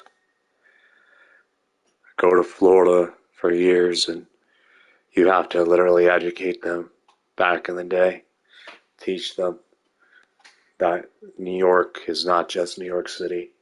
But then in a lot of ways it is, because it's a mass influence. But you can also say that if that's the case, then New York City is a mass influence of the state of New York inside the state of New York, but Albany is the house, the place in where they do it all at, right? It's like, look at the card here. It's like you could say the United States, about the United States, is that LA runs the White House, can run the White House. You could say that California has more say in the White House. Could be running the country a lot of times. Between the verses, the comparisons of California and Texas going to war with each other and their own morals, but then all the people caught in between that don't even share the state in which they are in. And once New York, but New York City, but one giant place to advertise and sell your product, to sell your soul. You go to die in LA so your product can sell in New York City. That's fucked up. I guess there's a way to look at it. You go to die. It becomes super famous in your death in Los Angeles, California, and do most of your filming probably in the state of Georgia because it's more, film friendly. If you do your research, and a lot of filming that's inside the U.S. comes from the state of Georgia, not so much as California, as you might think. And you look at all of this, and you look at what is New York City's position, and it's like, wow, this is a giant advertisement. It was Times Square, but one giant advertisement. It kind of reminds me of this saying that someone said to me. I didn't actually say this first, but a walking, talking billboard. When you wear a shirt of something and you're advertising the shirt, you're advertising what's on the shirt. But if you don't know what you're wearing, like let's say you just end up wearing a Black Panther shirt that I'm wearing right now, but you've never even seen Black Panther, or you don't know what the hell Black Panther is, or maybe you don't like Black Panther, maybe you do. It's instantly could be identified as, well, at least you're walking around selling Black Panther, right? I guess you could associate it as. In this case, I actually will say it's one of the few Marvel projects that wasn't a disaster in a lot of ways. I actually have a lot of concerns with the MCU, and most of them are residing on the control behind Disney and the upcoming control on Disney. And I do agree that that quality is better than quantity, but having variant films for people to create things to have most of it. If you're focusing only on what the fuck quality is, the quality to someone can be different than someone else's quality. A lot of people liked even the movie Morbius. I've met a lot of people that actually like the movie Morbius, for an example, which is a Sony, and then, but everyone that is online or anything are shitting all over it. The people who don't get involved, often they're like, hey, we like Morbius. People like Morbius. I saw Morbius wasn't a bad movie. Like, I was with them, but I was also online, though I guess it's a little bit different. But like, I actually saw it as a opportunity as a business partner for something called Vampire by Night. Very comparable, but in fact, you could say that if you put Blade and Morbius into a fight, I think Morbius has potential to destroy a lot of other vampires because Morbius has another set of skills that the rest of the vampires don't have. Like, Blade don't have that echo, and so is Morbius a daywalker. Morbius can walk during the day as well. So, right, if I recall, I don't remember what version we're using in the cinematic universe right now, but I will say that having this character involved creates an opportunity. It's all about how you handle things. When it comes to Sony, for example, in the Spider-Man product, of what it is and all the fan base, it's going to be very hard to please everyone when you are being very selective. Meaning, if you want to please everyone, you have to open up what I call variants. variant films. I've been thinking about this for years. It's like somehow people loved Doctor Strange, right? The Multiverse of Madness. I liked it the first time I watched it, but then afterwards I started noticing a lot of problems with that particular movie. A lot of problems. In fact, I know people were bitching all about Thor: Love and Thunder having a lot of problems because of the comedy. They didn't really care much for the comedy, but I actually think it's very easier to redeem Thor: Love and Thunder. It's a lot more easier, even if it is massively cringy at times. But so is life. But Doctor Strange in the Multiverse of Madness is a different type of film that I think that when you go back and watch, and if you watch that movie by itself without ever seeing WandaVision, it makes it even worse, I think. Like, if you never watched WandaVision, and every time I tried to get people to watch WandaVision, no one wanted to finish WandaVision. I was the only one who wanted to finish WandaVision. They somehow they didn't. They thought it was stupid, and I thought it was it was something that, yeah, I mean, I don't think it's stupid. I think it was a very creative idea, but I don't think people like to think. A lot of audiences don't want to think that much, but you also have Shang-Chi, The Legend of the Ten Rings, that shed all over the Mandarin again. And this, I could go by with the shitting on the Mandarin, but what I thought was wrong about Shang-Chi and the Legend of the Ten Rings was the simplicity, simplifying the Ten Rings. Because, why? Because they didn't want to do the work behind each individual power that each ring actually represents and where it all connects to. They just, part of me was like, oh wow, we have other things we gotta do, like, shit, we can't be doing that version right now. So kind of tells me that what are you leaving that up so someone can reboot Shang-Chi in the future, and when they want to do it that way, which is not really Shang-Chi anyway, because the Ten Rings was originally obviously connected to Iron Man.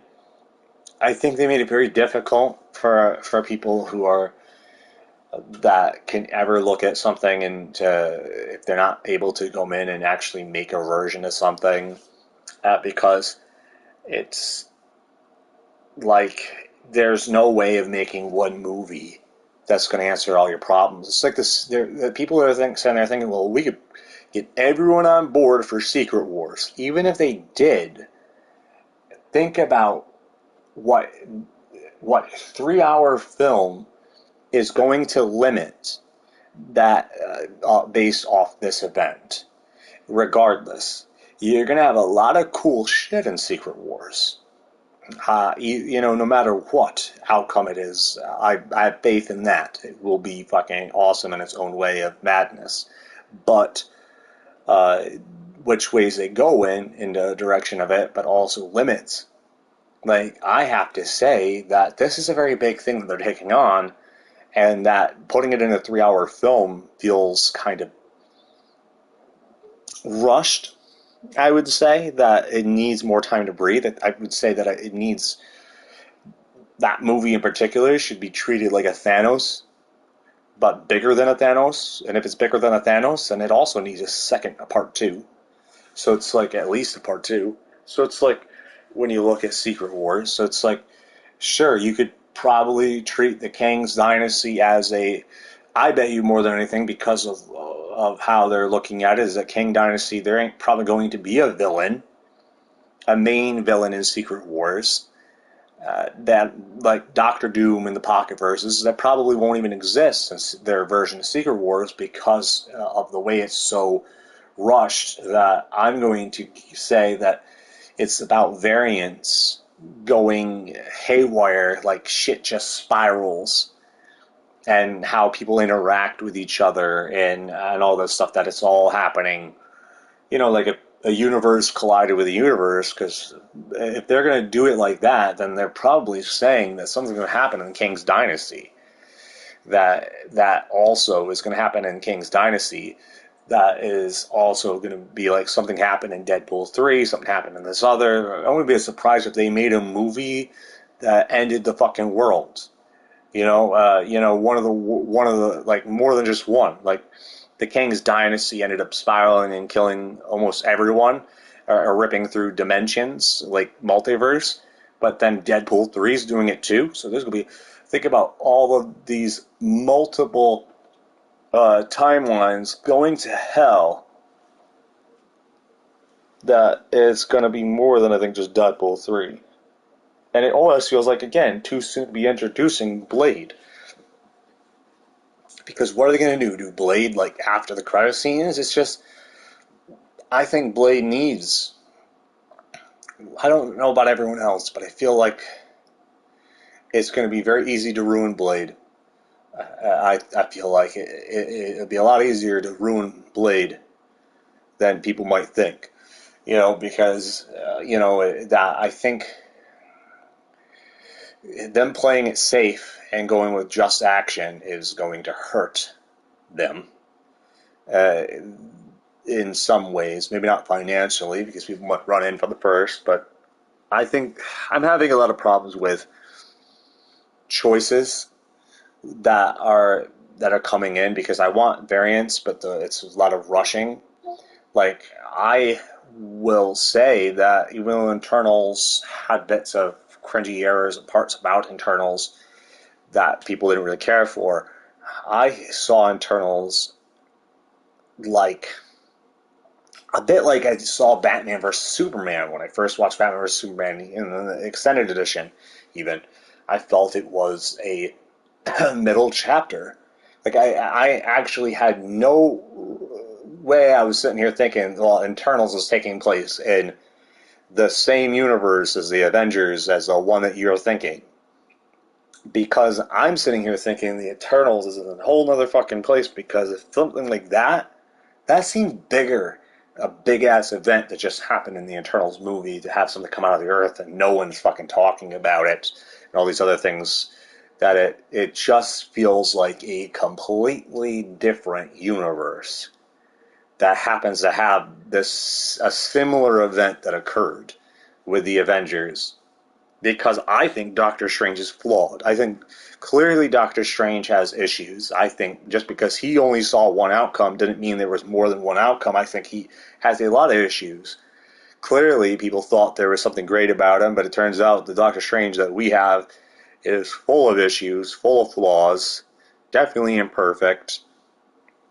Can't see shit, or he sees limitations, thinking that this is the only thing, but clearly, I think this dude is going to get fucking caved in on himself, even with his third eye.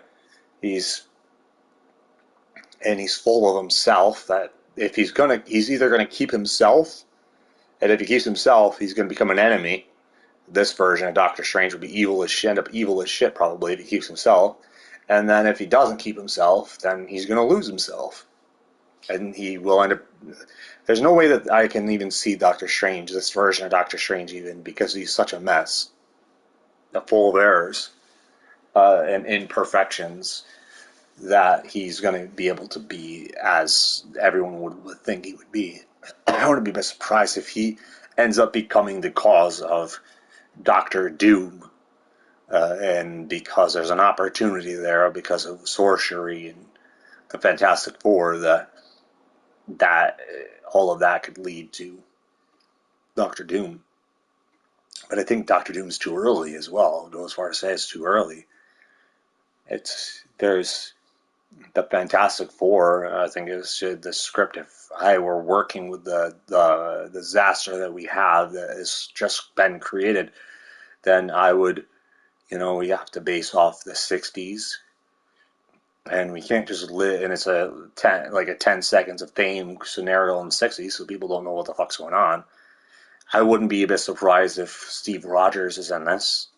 Like, I've been sitting here thinking about this, like a lot of these movies where you could make a full Captain America, time traveling secret Avengers film, or you can put him in a lot of other movies with other Avengers in secrecy to interact with other characters, to basically format another group inside that would come into play later on down the road because of this shattered dimension. Because I wouldn't be surprised if Captain Britain, Captain Carter and Captain America were on the same team in the Secret Avengers, and who would he go pick up? Everyone thinks Black Widow's dead, so you wouldn't want to pick up the Black Widow that exists. Unless you were breaking another timeline, you would have to go into a timeline. You can pick up the younger version of Black Widow, right? And then no one will really recognize. But it's like, you have to look in at a point where people aren't going to really notice the disappearance of certain characters that you're going to pick out. And then you have to return them before it causes a mass issue. And if it does cause a mass issue, then you're going to watch everything fold into a disaster, an unfixable disaster that folds into itself. And I feel like that instead of fixing all their issues, they're probably going to do that, though. They're probably going to create a massive fold.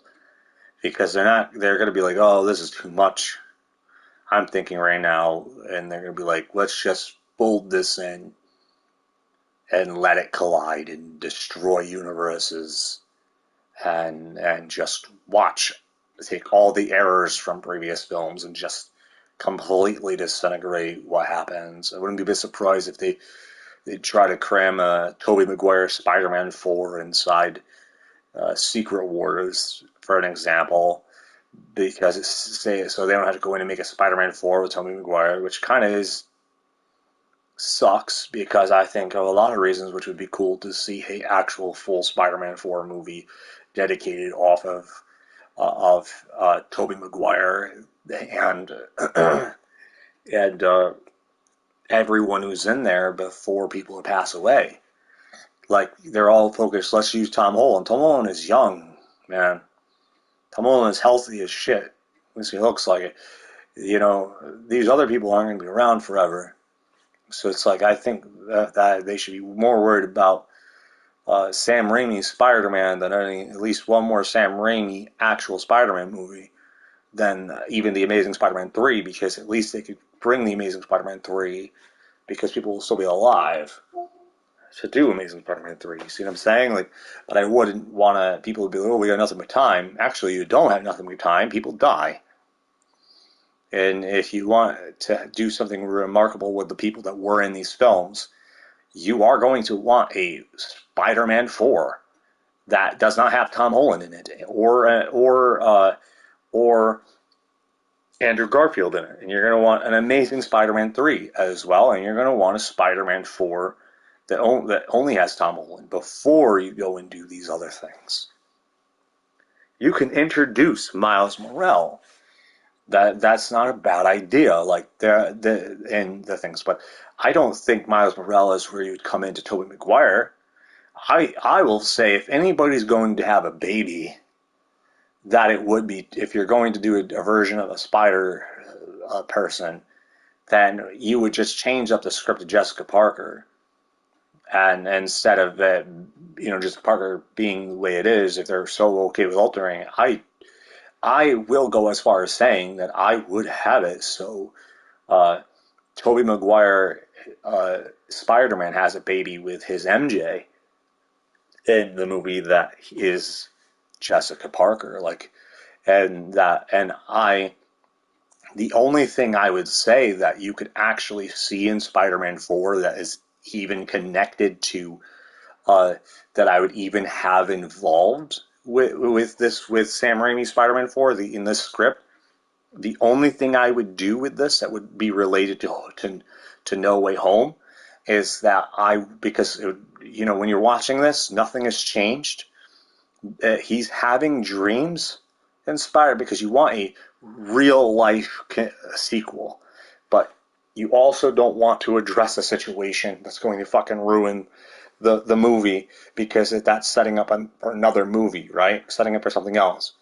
I could see the scar on him, and I could see him having a dream, but not thinking it really ever necessarily happened to him, but also seeing that he has a scar.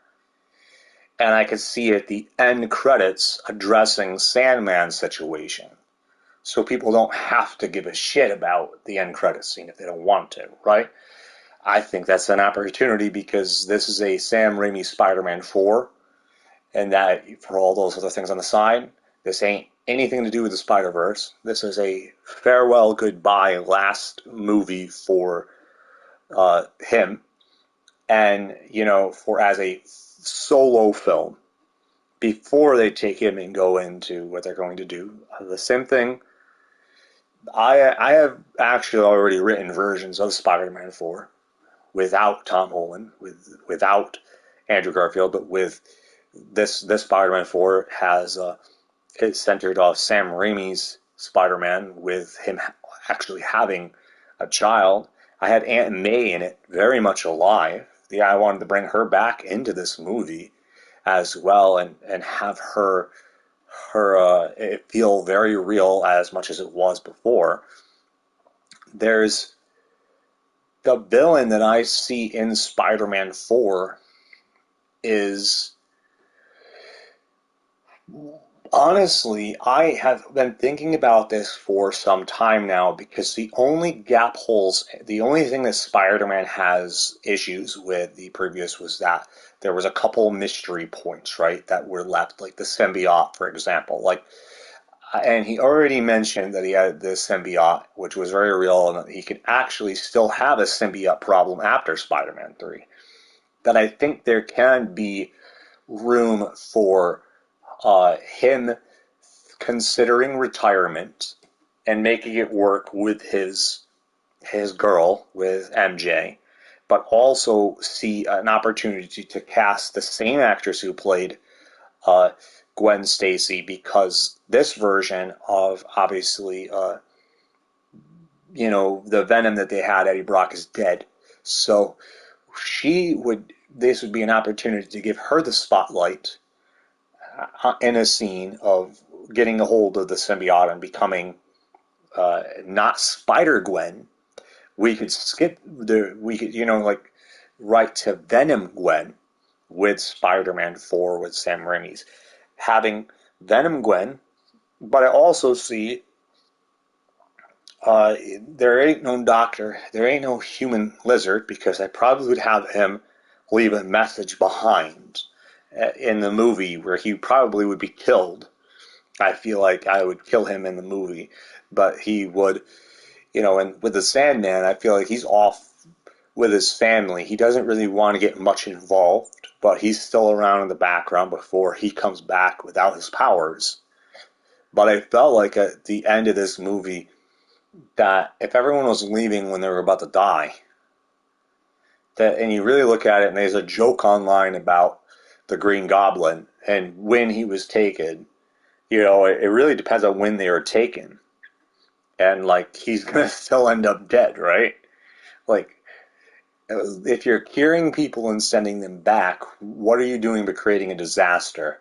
So at this point, it's almost like nothing has even changed. And the Change movie comes into the madness of the Amazing Spider-Man with the Spider-Geddon, right? That's where you do all that nonsense, all that craziness with. Because I think Spider-Man 4 should be a farewell to the mainline Sam Raimi, and a fulfilling to the fan. I even want to dress Bruce Campbell, or whatever, the guy who plays an Evil Dead, I forget his name somehow, as Mysterio, but as a fan. And he doesn't have superpowers. He's just a fan, is creating something that he's making fun of that doesn't even exist. There ain't no Mysterio in there. But I do see one character from the MCU making a brief appearance with that involves Jay Jonas, and that is Doctor Strange, making a brief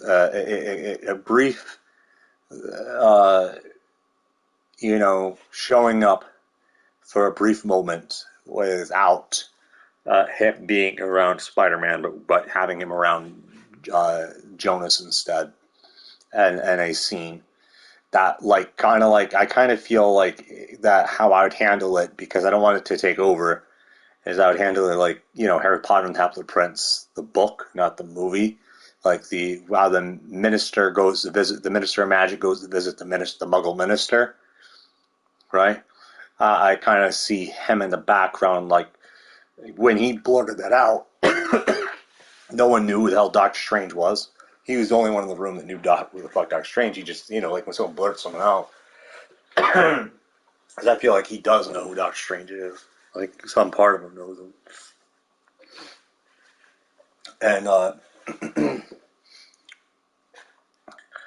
but there's just a lot of things about thinking about with that, and also sending off Peter Parker eventually. I probably would kill him at the end of Spider-Man 4 because, like I said, we want him in Spider-Geddon, or we could create something, opportunities, and you could send it off like a Fast and Furious, you want a family vibe. But I feel like this is the opportunity to create a different version of Jessica Parker and introduce a Spider-Woman. But in this case, Jessica Parker is actually the daughter of Peter Parker, which is nothing like the comics. So, and that would be different, but that I would do. And I almost feel like this is a family movie, but also carrying on with issues and being a New Yorker and all this other stuff like the original movies were. Dealt with more down-to-earth scenarios with things with very real emotions coming into play, because this would be an opportunity to introduce Jessica Parker, young Jessica Parker, as Peter Parker's daughter, and also be time to explain certain things. Like, I have creative ideas, like a dream, like he had a weird dream about another Spider-Man, like someone else taking his place, right? But not having it happen, like, mentioning basically No Way Home, but as a dream for a brief moment, and actually someone say, how'd you get that scar? So, funny thing, really, I don't know, kind of like, because he doesn't, because, you could be like, have a dream and necessarily not remember the dream that you had that you mentioned earlier, or he kind of thinks, in his head, like, and and and I saw that he has a daughter. Like, I wanted to see MJ have the baby in the movie as well. I felt like it would be real to actually have him there, or racing to be there for the birth of their child, but creating maybe some kind of drama because he doesn't make it there in time. And what it's like, and how he has to be a father to someone who also now shares the spider DNA that he has. And I was been thinking about this for a while. How could you create a magnificent Sam Raimi Spider-Man sequel that could also be a farewell and a beginning film without being too much of something, but in staying nostalgic at the same time? And I thought, I want all the characters, at least all the characters that are alive, to come back. And I was like, oh, it's going to suck, because I would want James Franco to be in this movie, but it's not going to work, because the only way he could be in this movie is in photographs. Because I'm sitting here thinking, like, he's still dead. The only way he's coming back is in a Spider-Geddon movie. So it's like, because I don't see him being alive still, which still sucks and still creates this, wow, okay, so, all right. And what it's like to live with that afterwards, and to spend some time afterwards with that. And like I said, how I would address Sandman is losing his powers, and how he's alive is because that's such a big thing that could set up another event, is that I wouldn't do it in the Spider-Man movie. He would still have his powers, because it's just too much. I think it would set it in another, it would be a completely different story if we took his powers away in the movie. So it would have to happen in a end credit scene. Like, I think there would be 2 end credit scenes to Spider-Man 4, which is unlike Spider-Man, and they would be, one end credit scene would be Doctor Strange with Jonas as an end credit scene. Jay Jonas and how he got from one location to the next, and kind of in the background, and like forget kind of like something. There's a couple ideas I have for why he's able to go into another one and be existing, and why he's now in this other one, and how he could be in the other one simultaneously. I got a couple ideas with him and Doctor Strange as well, and being terrified, like, oh, shows up, like, oh god, this weirdo's back, So it's like, I have an end credit scene for that, and an end credit scene where the Sandman actually wakes up after having a dream, without his powers, and thinking like, wow, how did this happen? Where it's just like, okay, realizes his powers are gone. And how could that happen? And it's like mysterious, like that makes no sense when you need a cure or something, or maybe the time, maybe the superpowers were on a timer, maybe this dream had something to do with it, because this is the last Spider-Man for Tobey Maguire as his own movie. I don't see a Spider-Man 5 and a Spider-Man 6. I see him in the multiverse or the Spider-Verse, though, but along with his daughter, but I do not see him having his own solo movie after Spider-Man 4, but I do see a Spider-Man 4 solo movie for all of those fans that brings back the entire cast in some way or some form without creating this multiversal madness, because we're going to stay away from that shit with this movie. So it's like, and with The Amazing Spider-Man 3, I would go as far to say, since this is the secret agent's parents that were working for Oscorp, that this is where Madam Web would be.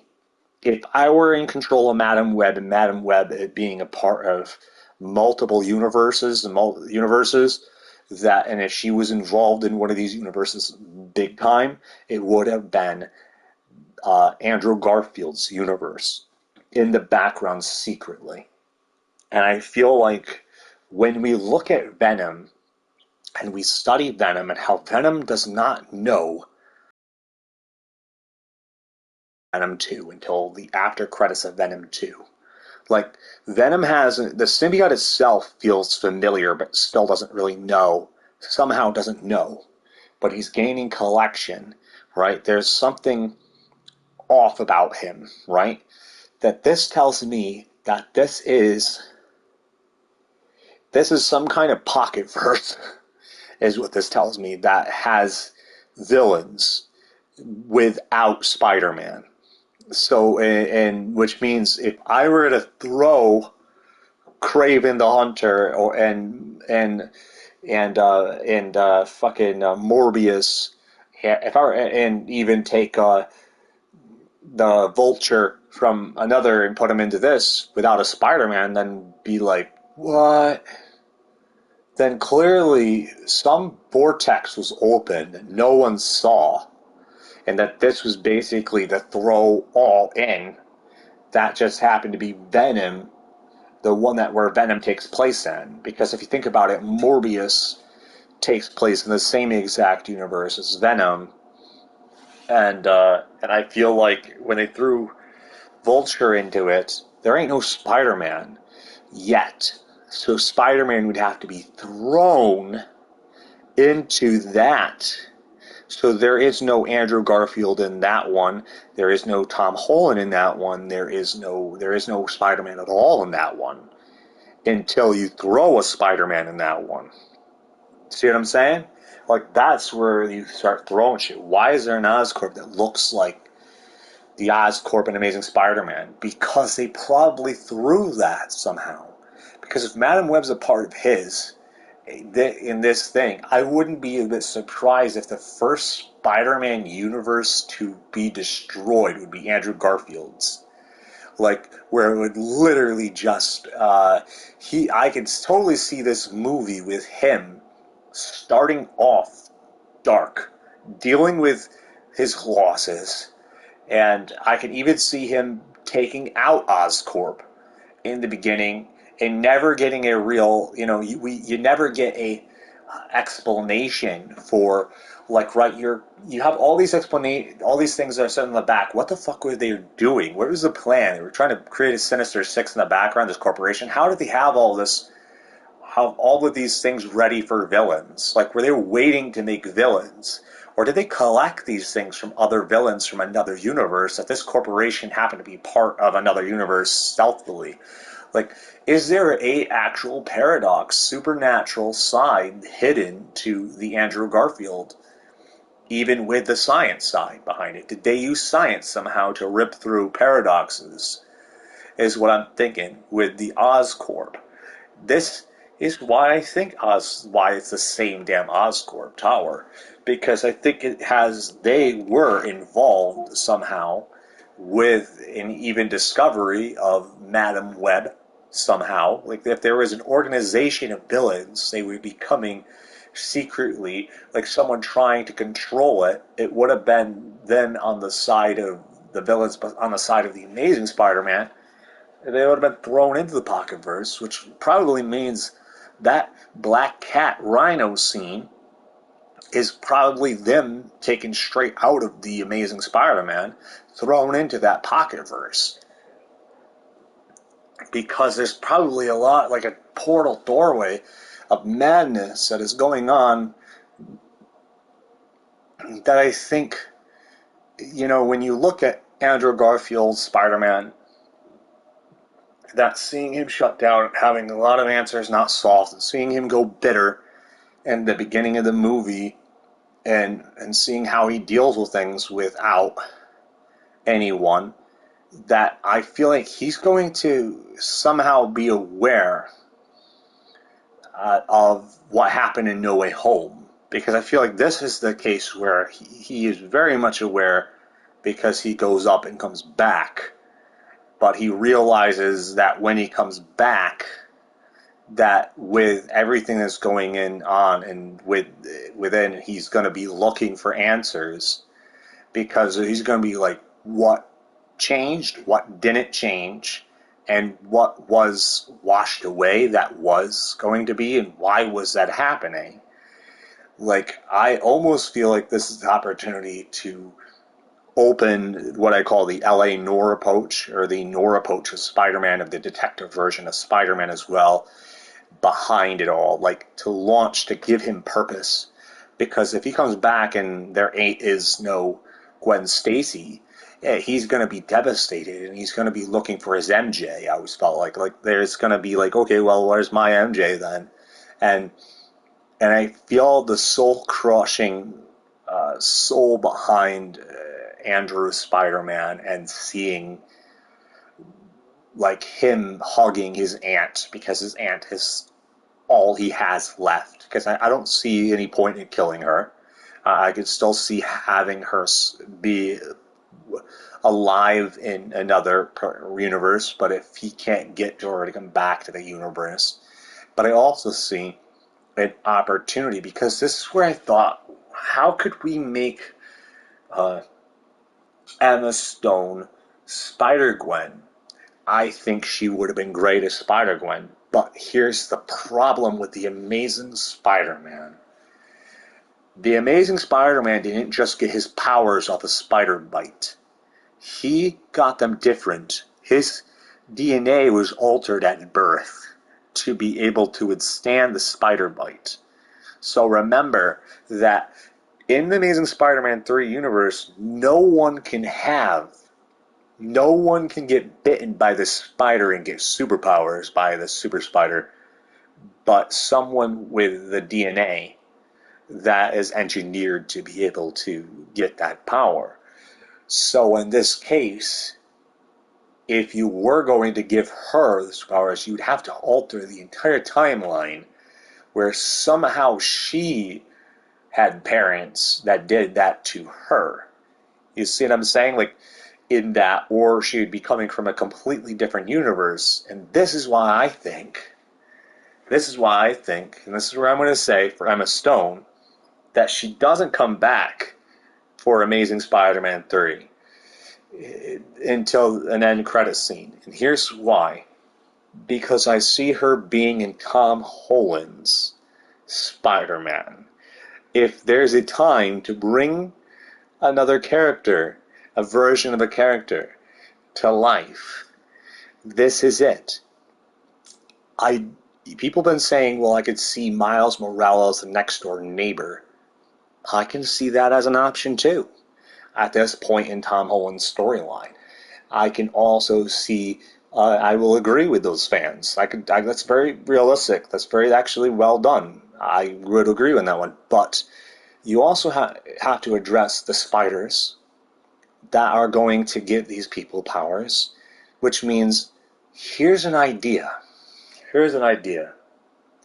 What if James Franco was casted as a Osborn in Spider-Man 4? As a character, he does not have the Green Goblin's abilities, just like the Dr. Connor did not have the Human Lizard's abilities and the other one. See, they don't have to have the powers, or be who they were going to be. They could just be a part of the movie in some creative way, meaning where no one really, he wouldn't really know he had any part with it, because they don't know themselves, because it's a whole nother version of them. Where, you see what I'm saying? You cast James Franco back for Tom Holland. You cast a magnificent choice that you plan on having for a long-term Miles Morales, because you're going to look at Miles Morales probably even bigger in the future, I'm assuming, within Tom Holland's Spider-Man. So, with also another one without him in it, I could see more than one Miles Morales here. So, just like more than one Peter Parker. And I could see Emma Stone being hired on to play Gwen Stacy as he did his GED, right? He has GED test. He's going for college. He's going for college, and when he's going for college, there's an opportunity to bring cast them and have them play themselves, but different versions where they don't know. Like if you were born into the world, right, without these things, and we know that the super spider that bit Peter Parker, Peter Parker didn't have any DNA adjustments, not that we know of. So, which means the spider can bite anyone and give them superpowers, but we know that spider died, right? So, the spider that bit him is dead. So, Madam Web, I feel like this is where the Spider-Geddon can come into play as well within the Amazing Spider-Man 3 as well, and all the stuff that is going on in the background. I feel like I said, I feel like everyone who can't be in those other two movies can be recasted in some way into Tom Holland's, as giving them an opportunity to send multiple characters off into other ways of different versions. Because if we're creating a Spider-Geddon, there's going to be a shitload of Spider-Gwens, Venom Gwens, right? We're going to have Spider-Men, and all this other shit that are going to be going on, more than 3, right? So, and that's the thing. Well, if you're going in this direction, there's a Jessica Parker for to be born as a baby of the Sam Raimi's Spider-Man, Tobey Maguire and Spider-Man MJ, Christian's MJ, Dunstan's MJ, and having them all together in that movie, I feel like is very important to not be a multiversal film, and to spend time as a true heartfelt film, though, to New York, and to down to earth Spider-Man as older Spider-Man with a daughter, and I could see the birth and the reasoning behind it. I could see the state of that Gwen Stacy in the background becoming Venom, Venom Gwen. And I feel really sad because I feel like her character left, and I feel like her life would have spiraled into something that she never wanted, and in an emotional spiral that she kept it up for so long, that I feel like she's going to play a big role in Spider-Man 4 that ties to the symbiote itself that was left in Dr. Connor's lab. And I feel like this is an opportunity to also create a different version of a different version of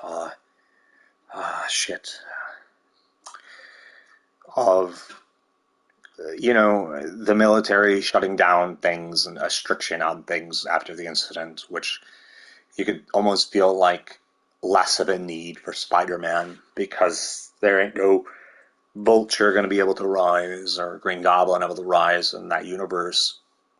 So the military is pretty strict and locked down at this point. I feel like we'd make it.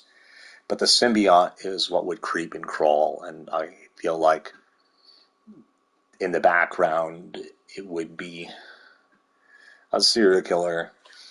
Obviously, I was done thinking about a different version of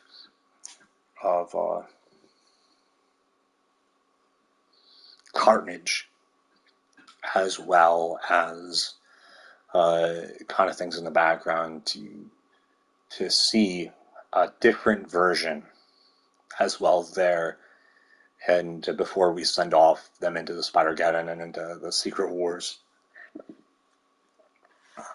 Because we have to have a lot of issues, but I feel like most of the issues are going to come down to down to earth. Spider-Man battling crime, having a baby, not making it there in time for the birth of his own child, making it work, but struggling making it work at the same time, considering retiring because he's talking to himself about, well, the military got things shut down pretty locked nowadays, and I had this weird dream. Like I said, I think I said that pretty well, where you could write that into the scene, because I think he would play that scene very well. Like, I feel like I would be actually, if anyone else is going to write and direct this movie that isn't Sam Raimi, then I think I would be perfect for Spider-Man 4. But you have to think that this Spider-Man is not... If you look at the Spider-Man movies, they had a different sense of action and a different sense to the films than any of the other Spider-Man.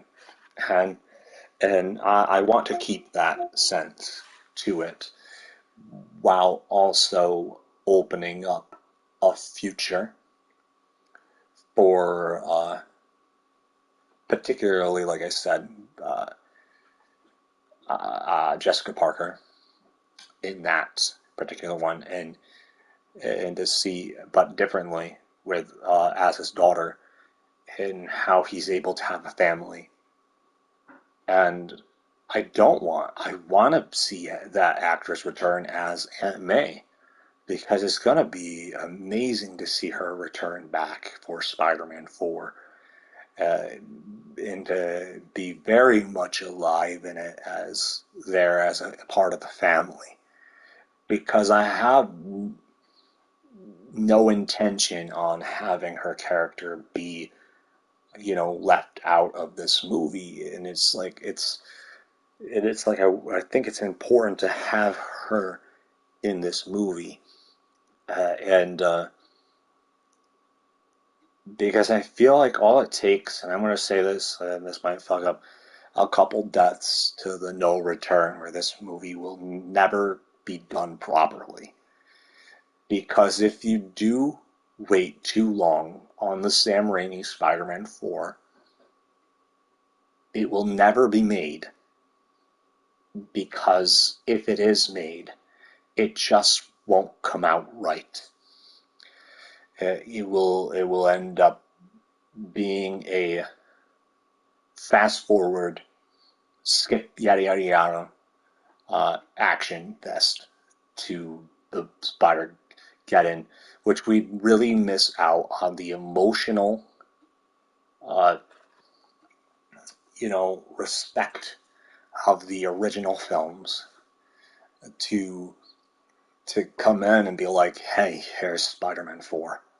Like, here is no multiverse. Here's him dealing with life after everything that has happened for all of you, or for all the fans, and to see where, Bruce Willis, or not Bruce Willis, I mean, Bruce is, that'd be funny to cast Bruce Willis in it too, but as for something, but having Bruce Campbell in the background, dressed up as like a Mysterio character, I thought as well. A couple things he could do that, but not know what the hell that is, right? Like, there's a couple things where he could be like,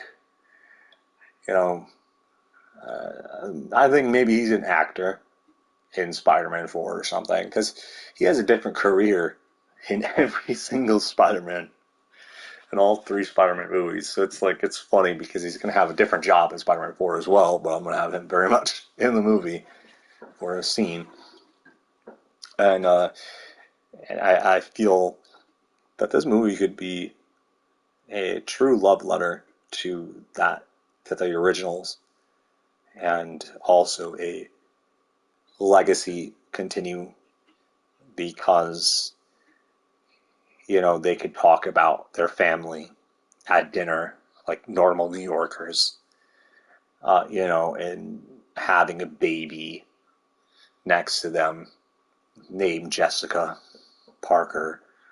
It's different. I get it. It's not the Jessica Parker from it's not the exact origin, but it's a different origin, and I think if we're going to do this is the time to do it. A difference for Jessica Parker. And I think it's a very interesting thing because it leaves it up for, like I said, another Spider-Woman. So there's more than one Spider-Woman for the Spider-Geddon too. So,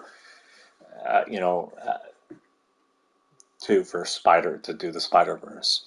And it's a lot of things I've been thinking. Like I said, people were expecting an action-packed movie. I feel it's a heart drama continuation, and the action is going to come from it is the confliction of characters' aftermaths from the previous films, and how strict the world has become on particular military equipment. If they could prevent this, then maybe they could prevent other things, but the one thing that's going to slip through the cracks, and the only thing I can think of that's going to slip through the cracks, is the symbiote.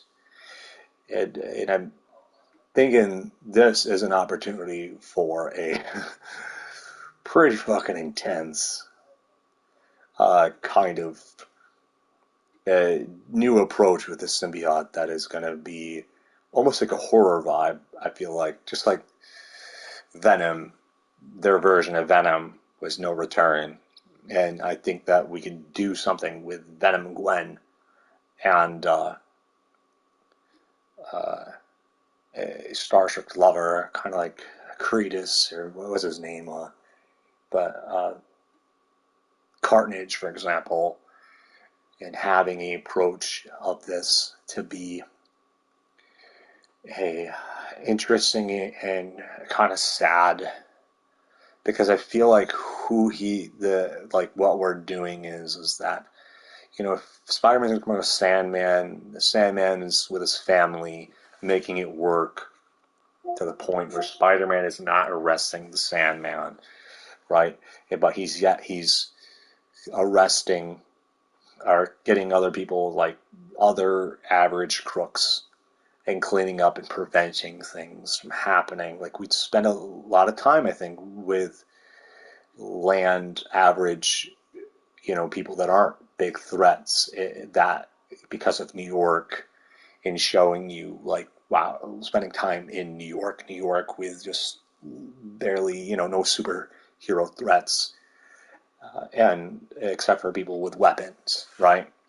At times, and to see these certain things, to build on character, to build on things, shows you another side of things that I think can keep to the heart of the originals while also finishing the symbiote's tale behind it. And the because I thought of years ago when I was thinking, I thought about proto-goblins, but then I'm thinking it's too late for proto-goblins. So it's like, seeing a lot of things get shut down before they happen. Because, like I said, I still feel like this is where it is a farewell project, but also a symbiote rise through an evil, a victimized, tragic, a version of Venom Gwen, and seeing her emotions spiral as well with a serial killer happened to obviously still get the blood of Venom through her instead and become Carnage, and seeing a different outcome of events that would totally infest the entire city with a symbiotic disaster, that I feel like we could have a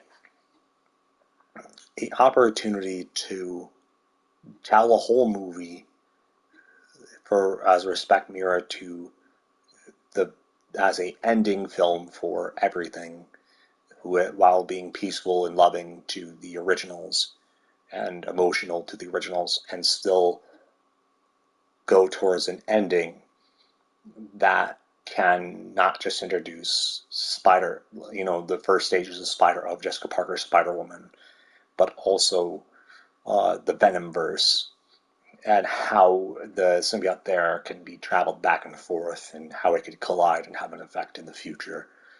Because I feel like we could call them in to effect at some point through a future movie.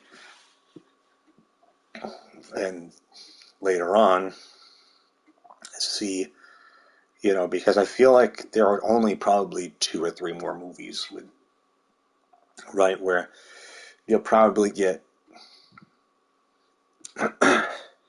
his Spider-Man, Sam Raimi's Spider-Man, or Tobey Maguire's Spider-Man, and Spider-Man 4, his own movie, and Secret Wars appearance, and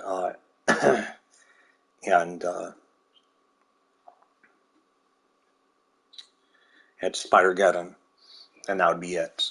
Because I feel like you'd see Andrew Garfield's Spider-Man more than you would Tobey Maguire's, and you'd see him show up. And you'd also see,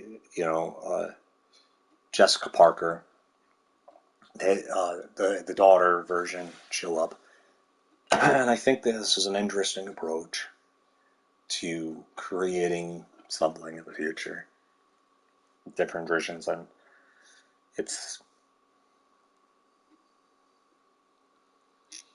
feel it's also emotional, because it also leaves it so it's emotional for the future of these movies, and it also opens it up for big ass events like Spider-Geddon movies.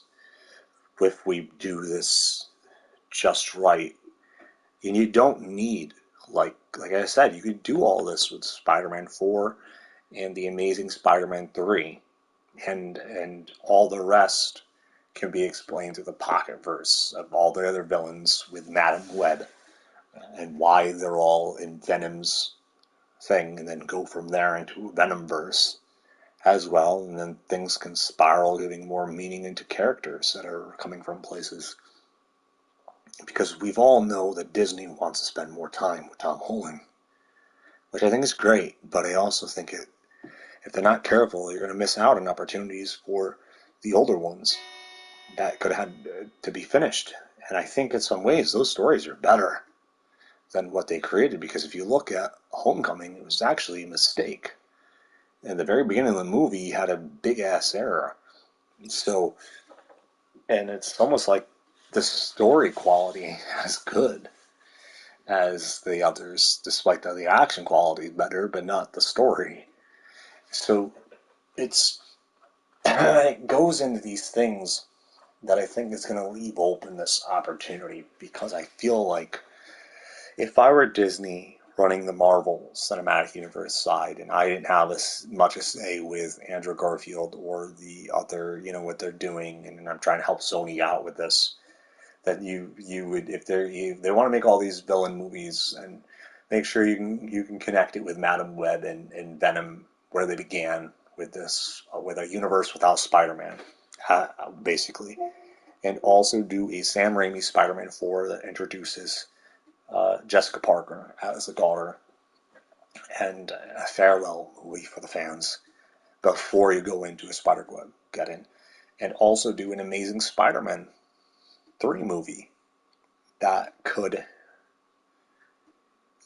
go into the secrets behind Oscorp, and because I actually think the people will be pretty impressed with what I have in mind for the Amazing Spider-Man 3, because I feel like this is science meets secrecy and psychological and emotions, because he's detective, he's L.A. Noir, he's Noir, right? Noir, he has Noir characteristics behind his looks.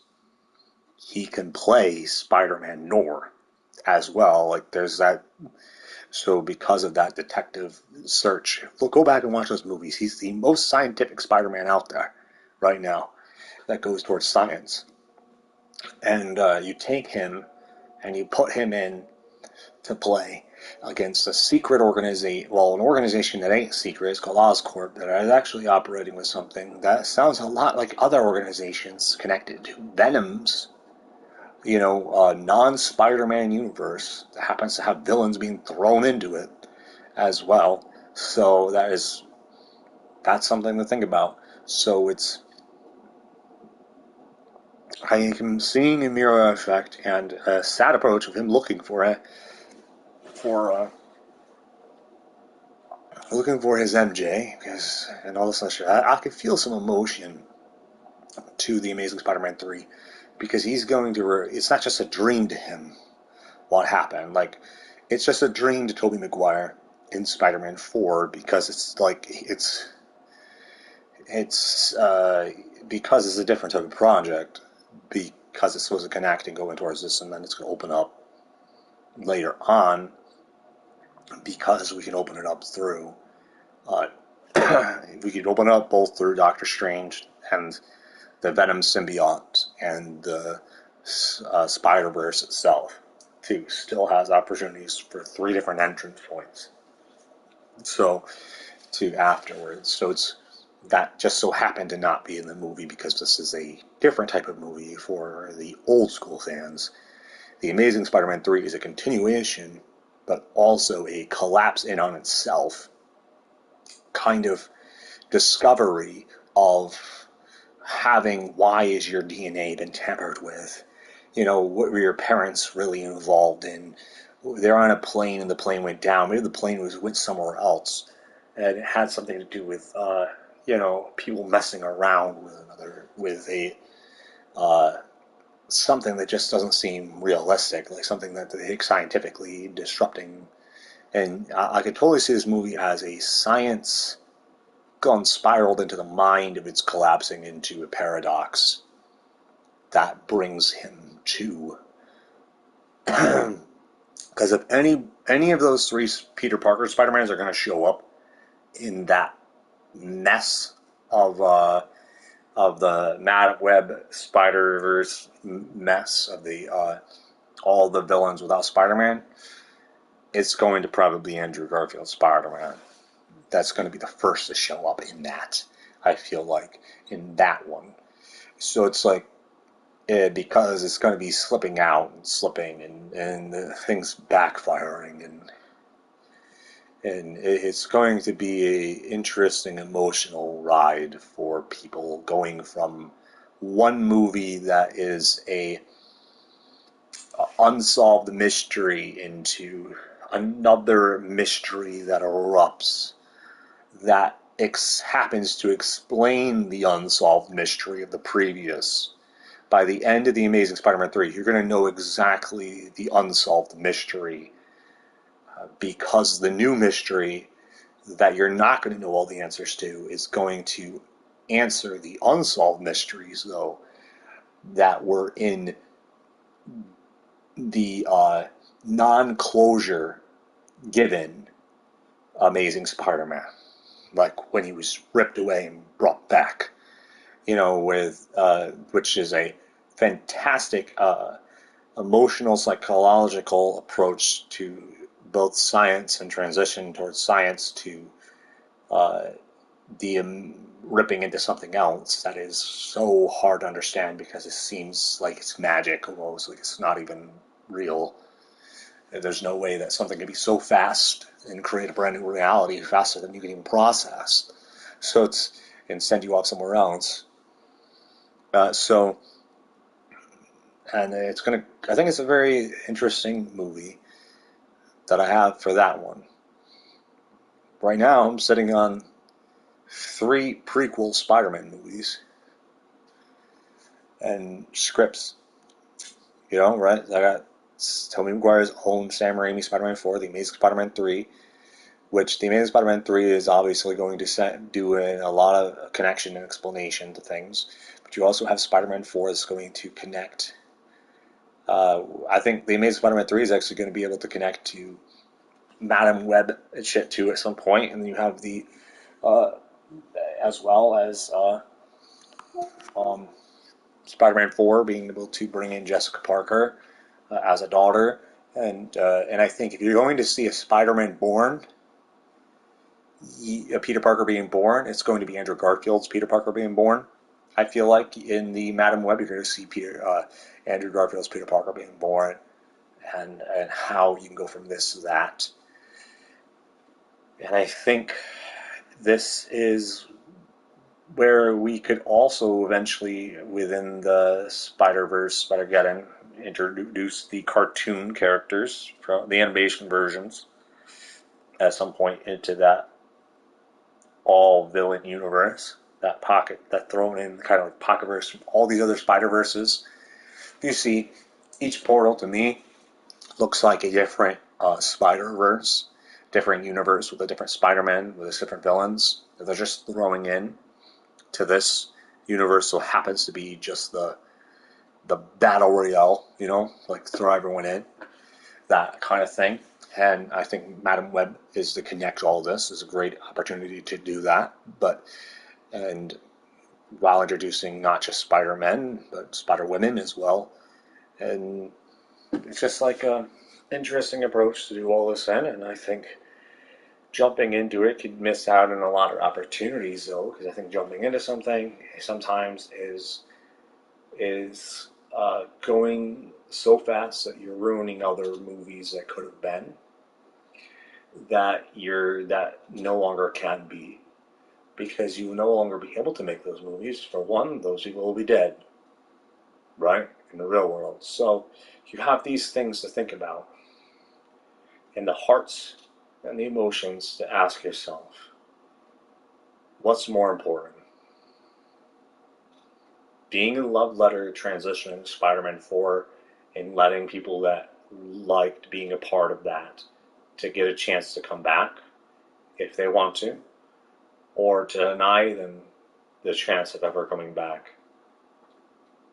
You see what I'm saying? And to go fast forward into something that's too fast for them, even that creates a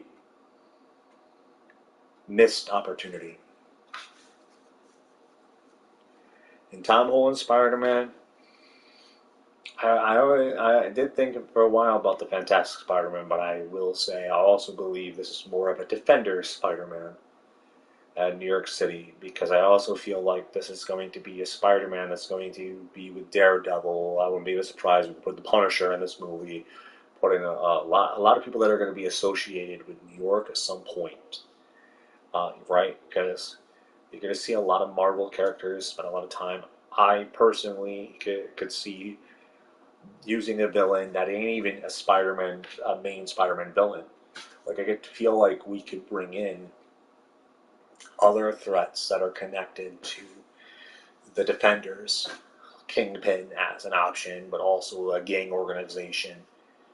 That could be a thing that where you could see Spider-Man teaming up with the Defenders in Spider-Man 4, and also having, you know, going to college somewhere in this around there, where James Franco is, like I said, a different version of an Osborn, and the same thing as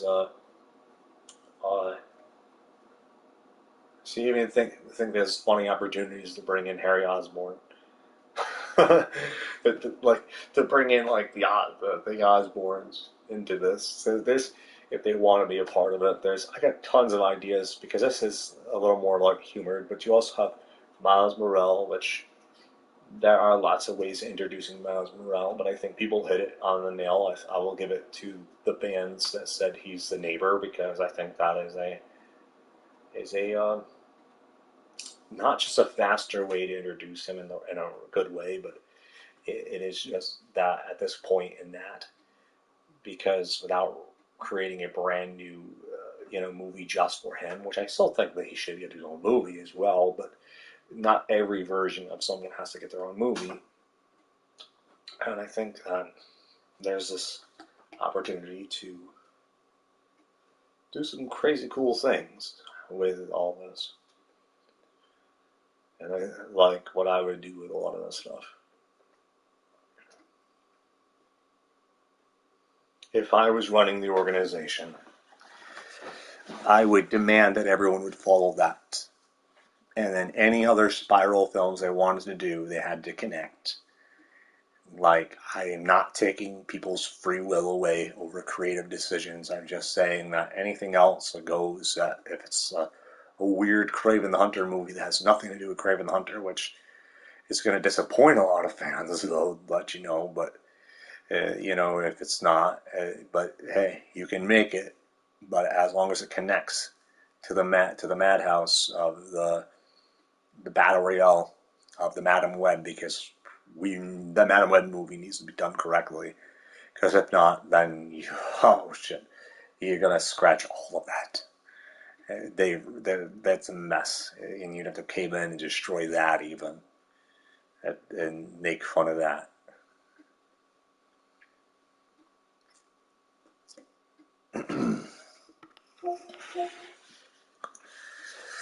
Right now, with everything, with how even the Avengers and how the Infinity Stones mean nothing, and how they do mean something, and where we're at here is also another thing you got to think about, because I feel like this is another issue that could be a potential issue, because it's when you're in the same universe that had that, and you're staying in the same universe but changing it up because of the results of something previous. Because I think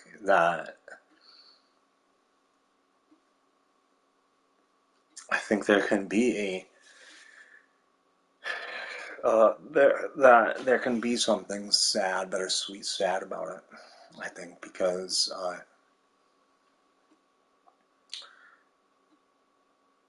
it's people saying, hey, I don't know how to resolve this issue, but I'm like forced to be connected to this issue. For some people, to the point that they're like, well, let me think about it. If we're not creating this as a separate part of a universe, then we're going to have to destroy this universe at some point. In my mind, the way of the mess that they have, it would have to become something else. Meaning that universe does not have to die, but at least if you don't destroy that universe that the Avengers are in, you have to make it a ground-based Captain America, Super Soldier, kind of Incredible Hulk only universe. See what I'm saying? Only grounded heroes that don't have anything special about them, where there is no Infinity Stones, there is none of this stuff, where there is a chance for that universe to still remain. But Because I think if they're going to not destroy it, then that's going to be Captain America and President, Thunderbolt of the United States. This is this whole thing there that you could do all of that and then just stay ground based, and go from there and with all that. And if I want to give other people screen time, like that's the thing too. So, like I said, I feel like Scarlett Johansson was prepared on staying with Black Widow as long as she was treated right. She would have been been the character for a while, to see many years of different versions of her character. But they killed her, obviously, and I do see her returning. But I also see a different version of her returning. Like an opportunity to bring in another character who was casted as her, the younger version. That comes to my mind when I think of Black Widow is Ever's amazing performance playing the younger version of her. Like, what if, for example, the Infinity Stones still exist in that time? That what if something branched and she never joined that format of Avengers and never led to her death, but you never got to see her get old because you would see her, like how humans change, like how we once looked a certain way. This is what I've been thinking about this for a while. We look different when we're younger a lot of times, and then even as adults we can go from heavy set making us look different in this view to another view where we look totally different. And a lot of times it's the environment and the way that we think and the way that we're around that I think that this leaves an opportunity to show you what if someone styled themselves different, that never experienced what the older version experienced, but experienced things different, that it's the same person, but just growing differently in the world. It could show you that you yourself can even shape differently. And I've been thinking about this for a while now, not just because I'm a big fan of her mother and what she does, but also with her performance was really, really, really good.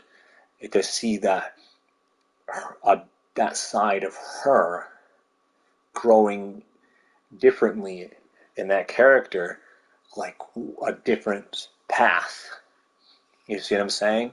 And that would also mean that she could be in the Secret Wars. A part of that, if you were to do this, she could be a part of the multiverse as well. And she could also be the Black Widow that goes with the Secret Avengers. There are these things I've been thinking about, and the Secret Avengers is one of them. And the Secret Avengers and the team that would be a part of the Secret Avengers, you would be taking an alternate path, an alternate path Black Widow, which means Scarlett Johansson's Black Widow would sadly not be a member of the Secret Avengers. It would be Ever's version of her character in Secret Avengers because of branching off. But the thing is that there's one character that remains. If you look at things, everybody's going to be different except for Captain America. Steve Rogers as Chris Evans, for example, and Captain Carter are clearly going to be a member of the Secret Avengers. These were some that I knew were going to definitely be members. And if there were going to be other members that were going to be part of this, think about it. Wolverine, no one knows Wolverine exists. You could throw Wolverine on that team. You could throw mutants on that team. Think about it. You could throw the Fantastic Four on that team. The Secret Avengers is, and I will say, is alternate pathways and also characters that exist from other things that are hidden. They're able to stay on one universe this coming from alternate pathways of decisions of also another universe that is hidden within a universe. And I think that Chris Evans said, I will not share any of this with you, keep this with myself, was not just him talking about the love of his life, but also adventures that he went on with Captain Carter. And that he's going to say that there are other things within things. You know, if he is Old Man Captain America and Captain America New World Order makes an appearance, he's gonna hint towards things that went on that never made the history books, and know that he wasn't that people aren't always the only ones that go unknown. Things that he was there the whole time. You know, a version of him was there that whole time. That he was also, and there was a different version of even Black Widow, because he changed a timeline. But because he changed that timeline didn't mean he changed the timeline that was going to happen. This is where I think things get interesting. If he can go from one timeline and then bring something back to that timeline, he's changing one timeline and bringing another timeline into that timeline. They want to keep that timeline, like Tony Stark said, he wants to keep his family. So meaning they're not just breaking the timeline, they're breaking other timelines. So in bringing back what they want into that timeline, so when he went back in time to return these time stones, they're still destroyed in that time. See what I'm saying? There's no time. There is no, Infinity Stones, right? In that thing, because but those other ones that he returns it to does have a big chance of having these Infinity Stones. See what I'm saying? Which means there are 6 universes, 6 different timelines that have Infinity Stones, and only one that doesn't have Infinity Stones. Like, right? So right now, and possibly 8 if you count the Eternals, because the Infinity Stones are also destroyed because I also think the Eternals is on an entire different universe or timeline as well, but because what I think is going to happen, and I think that people have been seeing this for a while, is that something's got to give and it's going to collapse, and you're going to see wormholes in time, and people come into realization of alterations, and I think, like I said, if we're going to do this, that sounds like a secret Avengers project. The Secret Avengers project. So, let that sink in. That I think that there is a Secret Avengers team. I don't like when people say, well, there's a Captain America in time. I think it's a lot more than a Captain America in time movie. I think it is actually opportunity for a brand new trilogy based off the Secret Avengers, where he assembles the Secret Avengers, and that the Secret Avengers get their own trilogy. I feel like they're going to have a Secret Avengers team amongst the Avengers. So the Avengers were existing back in the 60s. Think about it, because the Fantastic Four, if I were to write Fantastic Four, I think I would have it start off in the 60s, but have King the Conqueror, have King in the movie make an appearance that also connects them to these Avengers, to different Avengers characters, but also to Secret Avengers. Because the only way that other Avengers in the future are going to know about the Secret Avengers they're not going to know about it until right before King's dynasty, right? So the first things that you're going to start getting hint when they assemble this new team is probably going to be an Ant-Man and the Wasp. Quantumania probably is probably going to be the first movie that's going to go into King's Dynasty while also going in, which means if they're going into this and having things still continue, that means the Secret Avengers on the side means there's two other teams that are yet to assemble before they go into King's Dynasty, because Ant-Man and the Wasp is only assembling one of those three teams. And that's not the Secret Avengers. But I think the Secret Avengers are going to be introduced in Fantastic Four.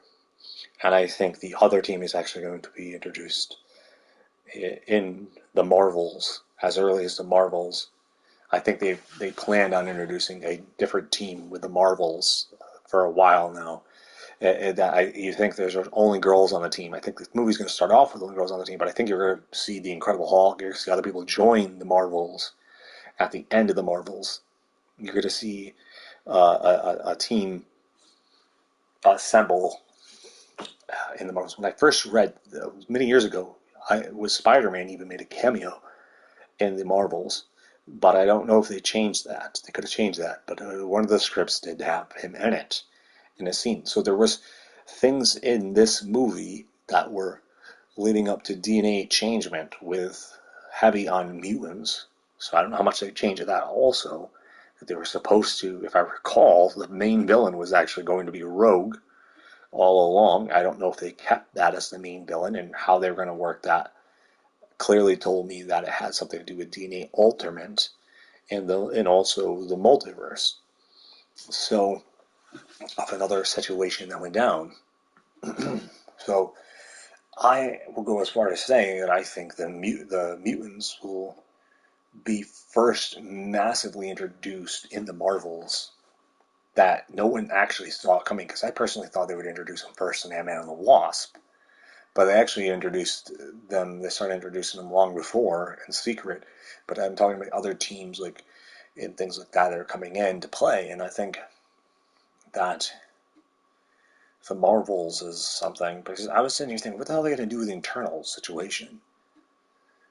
Like, because the ending of Eternals, and it's a whole other universe, tells me that they're going to show up at a different time, that or something that doesn't make much sense of how the Eternals will actually fit in to Kang's Dynasty unless the Eternals are being killed in Kang's Dynasty in a different timeline where they are all killed. There's that where I've been sitting here thinking about. There were the Eternals that you saw was in a different universe. Like I still do not believe that it's even on a time that on the same timeline or the same universe. There's something off about the Eternals that I think leaves it open for.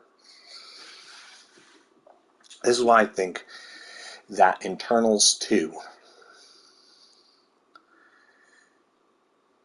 is going to bring into question judgment, and judgment that holds back.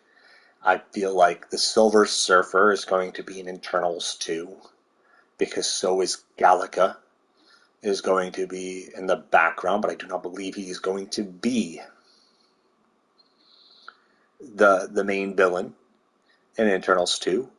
In fact, I think judgment and history coming down to play in Eternals 2 is going to play the villain, because I feel like there is a threat big enough for another Avengers movie called Annihilation before Galacta the Devourer, because I don't think they're going to send Galacta to let Galacta devour Earth, because there's a Celestial that could still be brought to life, that it makes more sense to bring Annihilation to Earth to extinguish all the things that are keeping the Terrestrial from coming to life, for bringing that god to life, that I feel like if there was a big enough villain to come out of Eternals 2 for Avengers, it would be Annihilation, because they would want to annihilate all the threats that are keeping that god from coming back, because I do not believe that they're going to seek Earth worthy of living. like wherever they're going to meet their judgment, there's no way they're going to see humans as worthy of living, because they're going to look at them as disastrous creatures that are fucking chaotic messes, and they're just not going to be, they're not going to see it the same way as the internals. So, and they're going to come in, and I think that's what I'm calling it right now, that the Internals 2 is going to have Galactus and the Silver Surfer in it, Galactus in the background, but it's not going to be the main villain, and it's not even going to be the main villain in the Avengers movie that comes after Internals 2. This is why I think Internals 2 is after Secret Wars, because I believe Internals 2 is going to open up the Avengers 7 villain. Or actually, I would like to say the Avengers 8, because I think Secret Wars should be turned into 2 movies. I think it should be more than just 1 movie. I know that after King's Dynasty, because I believe it still should be split into 2 films. But even though they may or may not do that, but I would turn Secret Wars into basically 2 movies. And then Annihilation would be a threat in Avengers, in the either Avengers 7 or Avengers 8. Like, he would come in. I feel like he would come in at the end of Avengers 7. In the Secret Wars, after the Secret War ending, even, I think you could bring him in to when they finally hit that ending, the last one. But I also see that the villain, like, I almost want to just say that after the Secret Wars, the universe that survives is the universe that the internals are at, on whatever one that is, with a giant terrestrial that's sticking out of the ground, because I don't think that is a part of the current one that we're talking about. Like, it doesn't make any sense, because not one movie ever addressed it. So it's like, also on top of it, doesn't make any sense whatsoever, because how is that not a #1 big ass threat? There's a giant alien head coming out of the Earth that could cause the explosion of Earth. Which, yeah, there's villains and heroes fighting each other. There's no way that their fighting is more important than this giant head that just came out of damn Earth. So this is why I think there is a Avengers movie that is. This is what I'm going to say. I'm going to say Avengers 5 is Kang's Dynasty, obviously. That Kang's Dynasty is going to cause the death of a universe. It's going to send them spiraling in. But it's not only going to be the death of another. I think the Deadpool 3 movie is going to show you the death, like people said, the death of the Fox universe, and only certain characters from the Fox universe bleeding into, as well, bleeding into the chaos of Secret Wars. And this is where I think Secret Wars is probably, now that I think about it, Secret Wars, Avengers 6 Secret Wars is probably not going to be 2 movies, because they probably have no intentions on a villain. They probably just have a mess of universes colliding and dealing with them, going through multiple universes to find a universe, to fight for a universe, to fight for their survival and the survival of their universe in another universe, while they're watching entire universes being fucking destroyed. That it makes Galaxy realize there's no other universe to go to. Thinking about it. So, what happens after Avengers 6? Avengers 7, which is about Annihilation, coming to Earth to make sure that this terrestrial is born. and that they're all on this now, or this version of the Internals world, that the fate of the Internals that were in Internals 2, that they deemed Earth unworthy. And by them, they now have to face annihilation. And after they defeat annihilation, and when they defeat annihilation, they have no other choice but to send Galactus. Which means Galactus is Avengers 8, not Avengers 7. You wouldn't send Galactus until after Secret Wars, because you want them to be on a universe where there's a real threat that they can lose that universe, because if they can't find another universe, because every other universe was destroyed, think about it.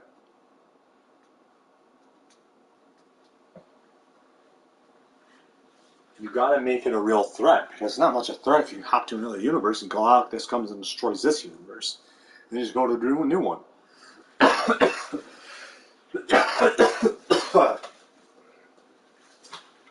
So, there's that.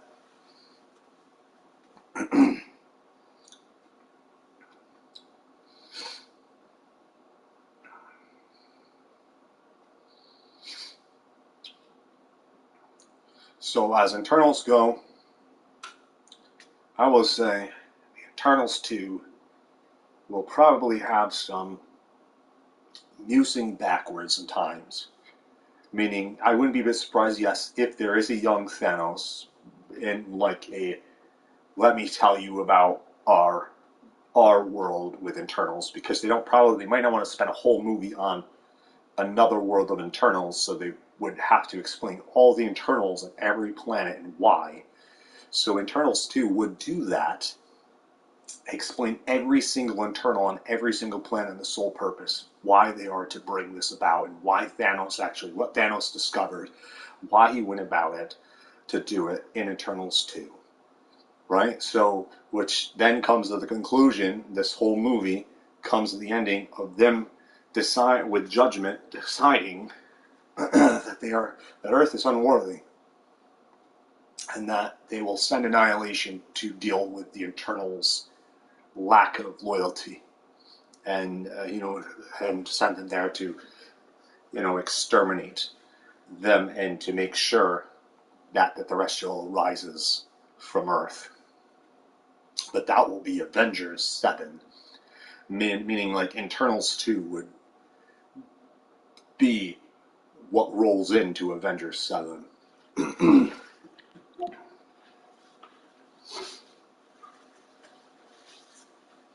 And then Avengers 8, obviously, would be the results of Avengers 7, because they'd be like, yep, Silver Surfer shows up at the end of Avengers 7 saying Galactus is coming, after the end credit scenes of Avengers 7. Which means before Galactus comes, there could be a Fantastic Four movie after Avengers 7. Think about it, that could go with them trying to prevent Galactus from even arriving to the planet, where they would be ready to try to create some kind of defense against them. But obviously you'd have to make it so this team in outer space would fail somehow, that any result of that would lead to the Avengers having to assemble. Because if they're only assembled on Earth, Galactus is going to devour the Earth, so the Avengers are going to have to leave Earth to even fight Galactus. Which means the Fantastic Four are going to have to establish that fighting stance, if you see what I'm saying, in after Avengers 7, like really fucking fast and intelligently as a response, which would probably be the Fantastic Four, either 2 or 3, depending on if they have another plan for a sequel. Because I think the Fantastic Four is going to be, the 24 hours of fame, a certain time period of fame in the 10 seconds of fame in the 60s, and then they end up time traveling and with Kane, and meeting this, not just the Avengers, but the secret Avengers as well, in this, and coming together and seeing, because it won't be a surprise if there are Avengers in the Fantastic Four movie, that, like, I wouldn't be surprised if you saw Steve Rogers show up. I feel like Captain America is going to be in the Fantastic Four, as well as Captain Carter in Fantastic Four. And I feel like because they're going to come together with the team of what leads out of Ant-Man and the Wasp Quantumania scenario is going to lead them into the big fight that occurs, right, with the King's Dynasty, Avengers King Dynasty, that leads to the destruction of universes. And this is where Doctor Strange will probably show up and address, hey, well, I also created the end of a world as well, or the end of a universe as well, and and Deadpool's going to show up in Secret Wars. See, I also created the end of the world, right? So all these characters will be like, are going to show up like, we created the end of universes, and now what do we do but battle for our universe and see who's worthy for what universes remain in Secret Wars.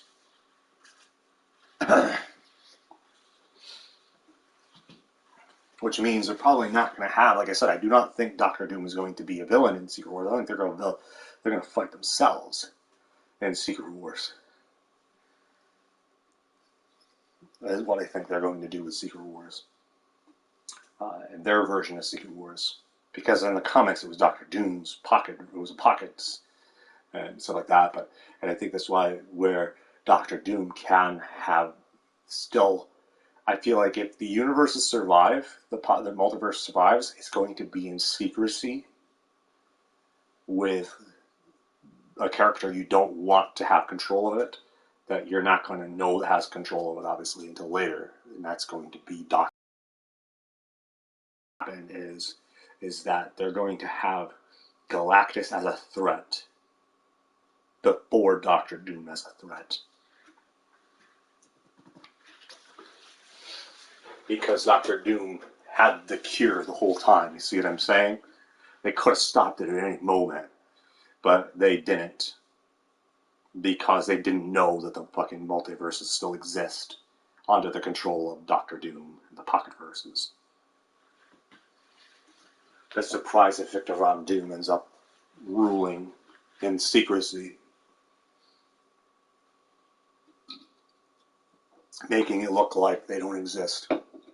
Like hiding the multiverses from existence.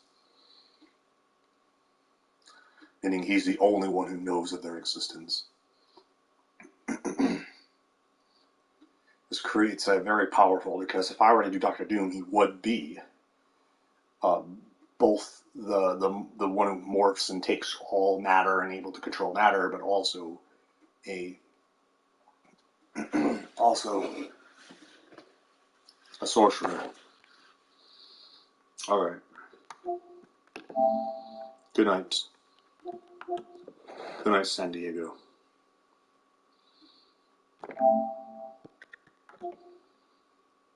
Guten Nacht.